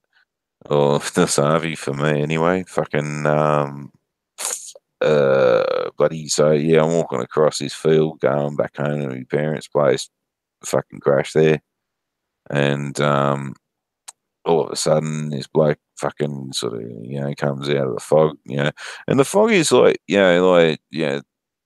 20, 30 feet visibility too. But it is like, fucking 25 feet high too as well. So, it was fair pea soup, especially in the bloody field. Anyway, this bloke fucking appears and asks for a cigarette, and he lights up and he starts smoking, and he walks off, and the next thing I know, he takes 2 or 3 steps and he's gone. Fuck happened there? You couldn't even hear him anymore? Nah. Like I said, I got about 25 feet visibility. He took about 6 or 7 steps to come towards me, and then with 2 or 3 steps, he was gone. Yeah. Yeah. Definitely weird. Uh, No, Yeah. I don't discount things because I haven't seen them necessarily. well, in the fog too, right? Every time he took a drag of the bloody cigarette, especially, the closer he was, you'd be able to see a little bit of a glow. And like I said, 25 feet, even if like his body sort of disappeared into the fog, a little bit of light, shining through. Well, I know MC, you necessarily aren't a big fan of this type of discussion, but looking into like exorcisms then and the religious aspect, do you believe in demons? And if you do, then how can you discount other forms of the paranormal? Why do you think I discount other forms of the paranormal? I never said you did. If it sounded like that, I apologize. It was just a general question because I mean, when you're looking at a religious aspect here, when I it comes do to believe theology, I do go believe ahead. that things need to be tested. All right, I do believe in the scientific method. That it has some things have to be verified. All right, but just because I haven't verified something doesn't necessarily preclude that a verification can't take place. That's why I tend to try, I attempt to try and keep an open mind with things. Now, when it comes to the overwhelming evidence to an extent, I tend to shy away from making a snap judgment. All right. However, there are things that have happened and that I've seen that cause me to go, okay, I don't know what any of this is or where it came from. So therefore, I'm going to tend to keep an open mind. When you talk about yeah, real quick, I'm sorry to cut you off, but would you agree though that the Catholic Church itself has a pretty good regiment when it comes to what they decide to actually invoke an exorcism? So they actually have to go to a psychiatrist.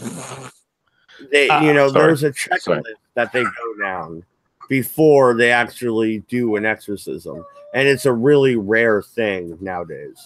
Well, I'm sure that it is, but then again, I mean, and they do have documents that go back where they've made all sorts of claims. Okay, the question is how do you believe the veracity of any of that?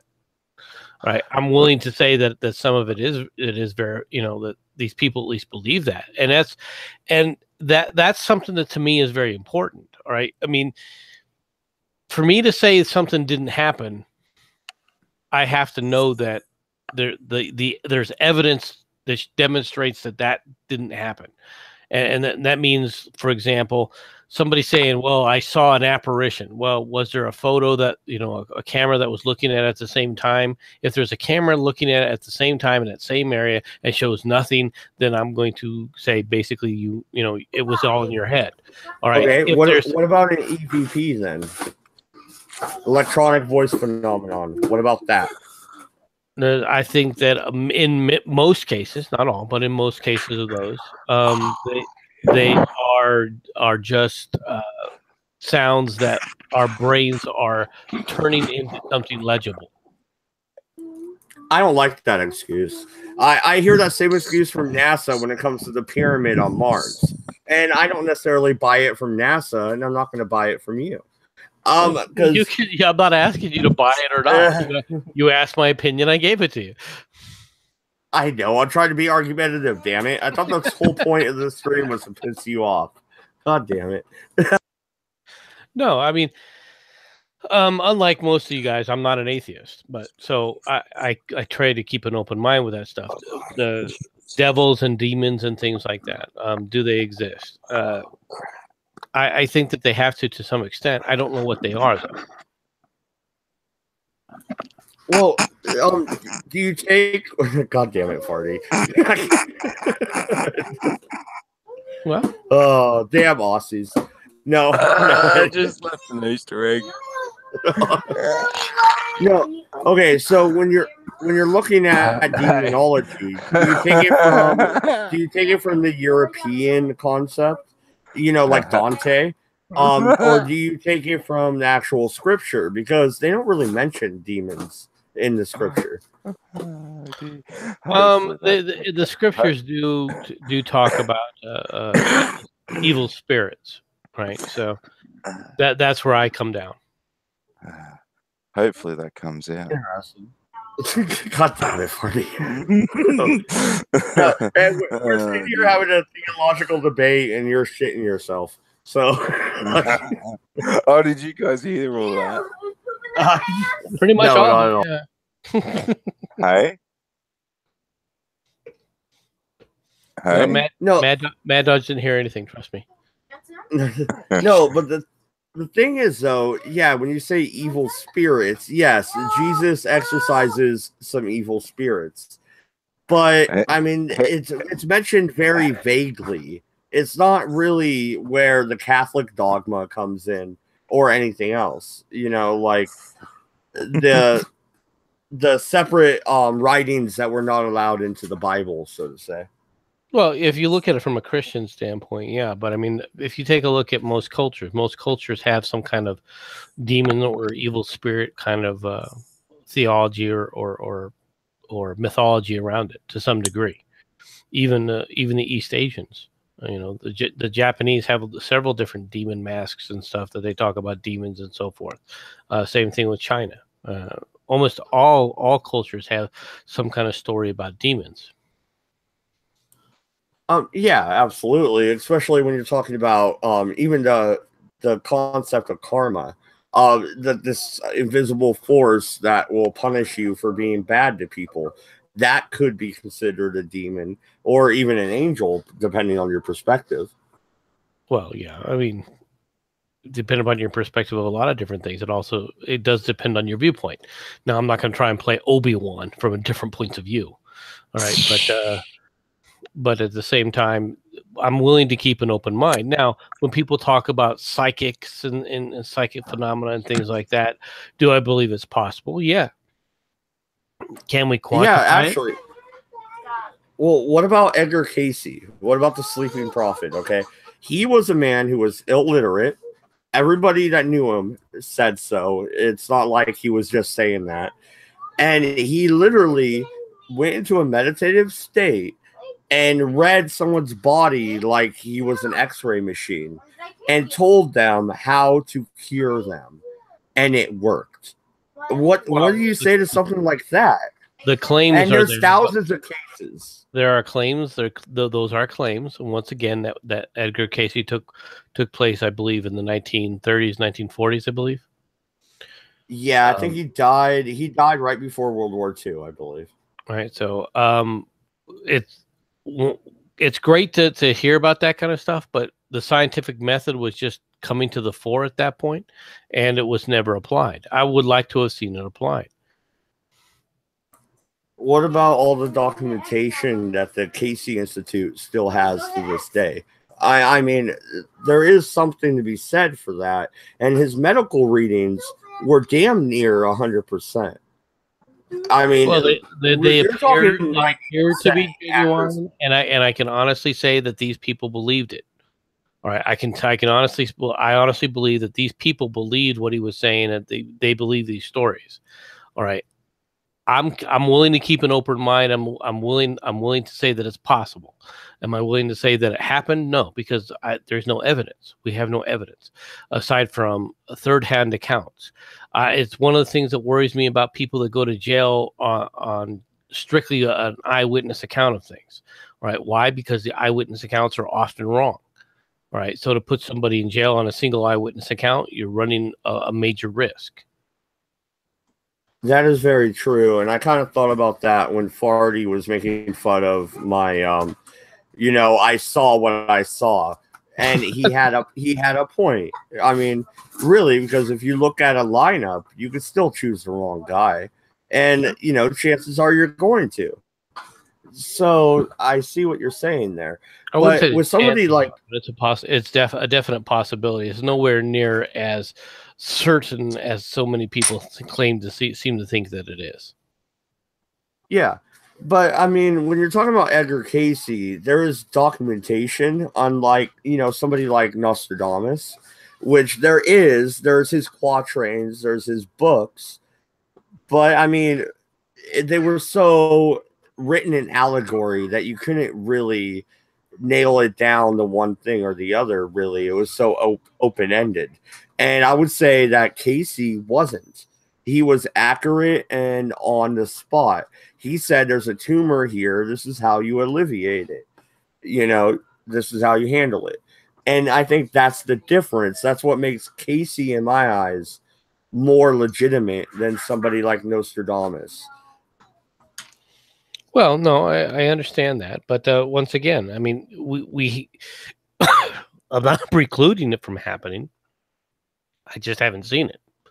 I'm not willing to say that Edgar Casey lied. I'm not willing to say that he made it up, or it's all a bunch of bullshit, because if nothing else, you can honestly say that it looks like the people around him believed it. All right. But then again, a lot of people believe a lot of different psychics, and unless you're there to challenge it with some kind of, or try to apply some kind of scientific methodology to it, then there's no way to actually know for sure. All right. It might as well be the same stories that go into the stories of where Constantine basically sees the cross and has the vision where God tells him to conquer under this sign, on the sign of the cross. So I mean, if it goes into those stories. All right. Obviously, at the time they were written down, there are people that believe it. I'm not going to be one of the people that says that it didn't happen. Well, yeah, and Farty, what do you think? Do you think somebody like Houdini, who made it his life's goal after his mother's passing to out these psychics as frauds, is really, much better than somebody like, I don't know, let's say Edgar Casey, who was kind of a medium and did do something like that? I mean, who did the most good, would you say?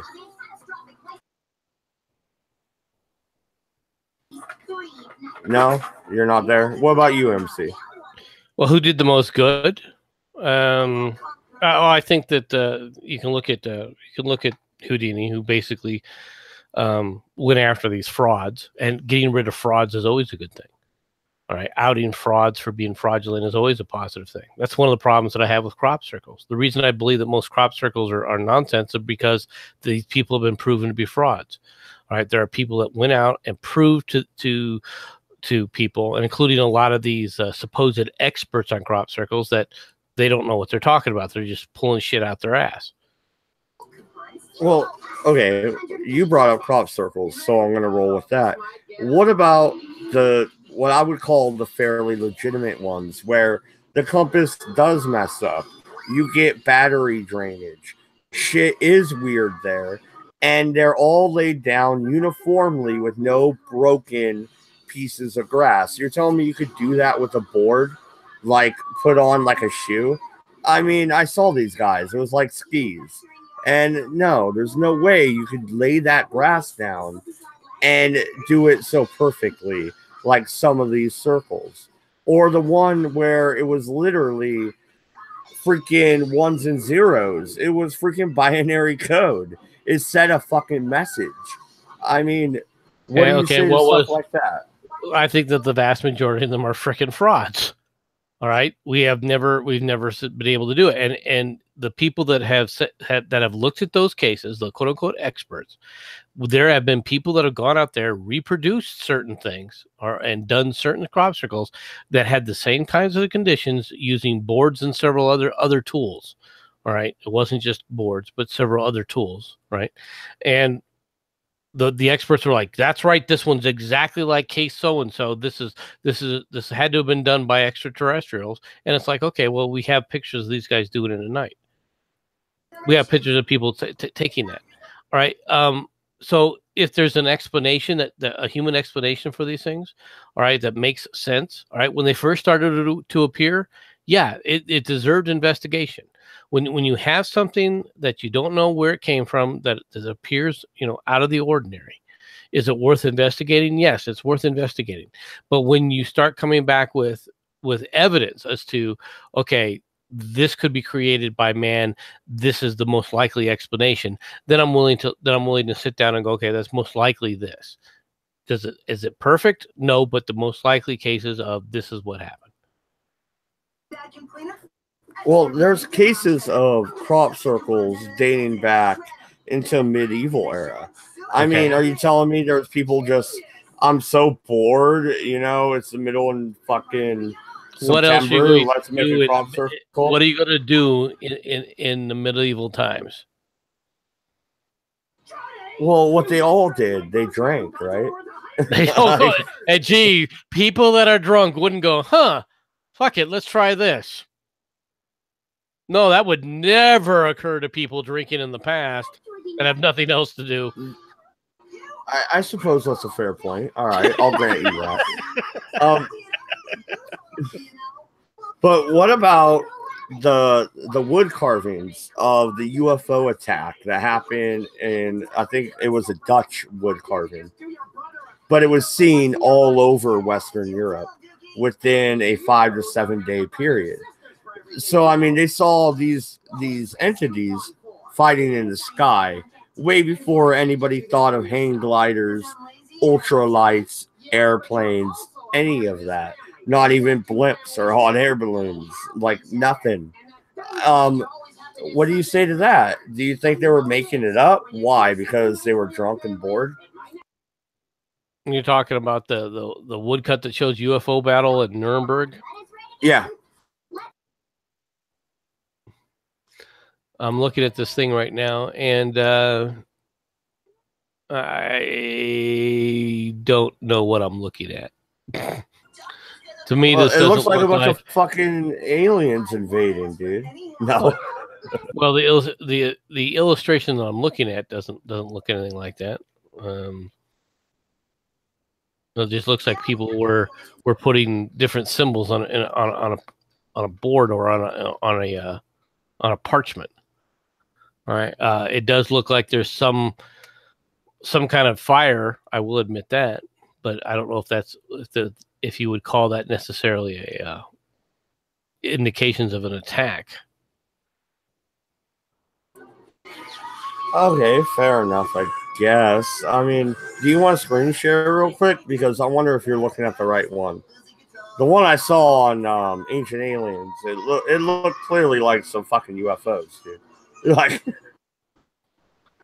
well, this may not be the right thing then, but let me share this. Boom. There. Can you see it now? See what I'm looking at? Yeah. No. Let me present you to everybody real quick.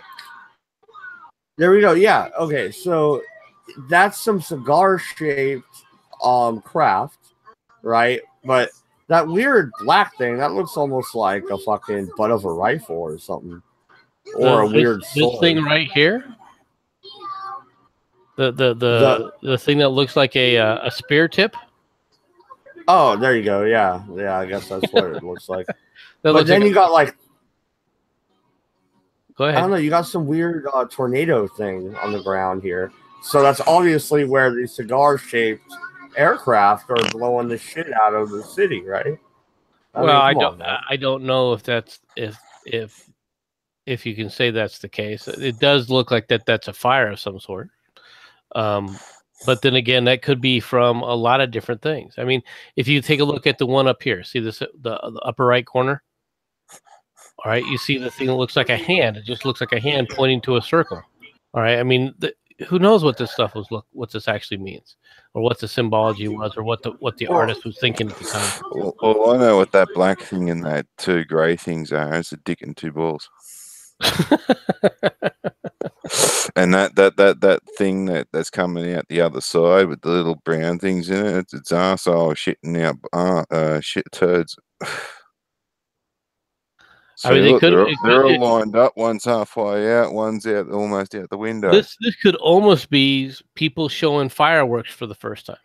No, some dude bending over trying to shoot turds out the window. Oh no!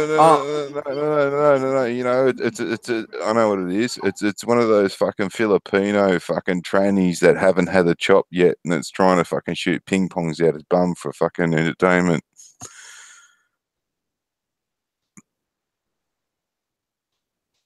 Holy fuck! I've left them speechless. No, I'm just trying to read the. Yeah, I was reading it too. So it's saying that that's where the smoke coming up is the craft actually crashing, is what it seems to be saying here. So let's go all over Nuremberg and see whether or not we can find the crash. I suspect quite a lot more Nazi paraphernalia than we will UFO crash sites. So. Well, yeah, the Nazis were, in cahoots with the UFO, obviously. So it's probably part of the Nazi penguins. Oh, yeah, they're originating out of the Hollow Earth. So, I mean... Oh, here's a penguin joke for you. It's like you drive into a shop or you drive in, well, drive to a place where you go into a shop, you're all flustered and shit. You go, hey, do you have a 4.5 foot tall penguin standing out front? And they go, no, why? Oh, fuck, I've hit a nun. Jeez. What goes black, white, black, white, black, white, black, white, black, white, black, white, black, white, thud. And then rolling down the stairs. God damn. Oh, here's the racist one for you. What's black and white and sits in the gutter? A black fellow with half the shit kicked out of him. Oh, jeez. Well, on that note, I think we're about ready to wrap it up. Unless, MC, you want to argue about the Civil War. No, not right now. It's time for me to get going anyway, so I appreciate you having me on. Yeah, no, yeah. Thank you, everybody. We're going to be back tomorrow around 3 o'clock for the Red Eye stream. So, hope to see you guys there. This has been a stream about nothing, and we don't give a shit. Peace out.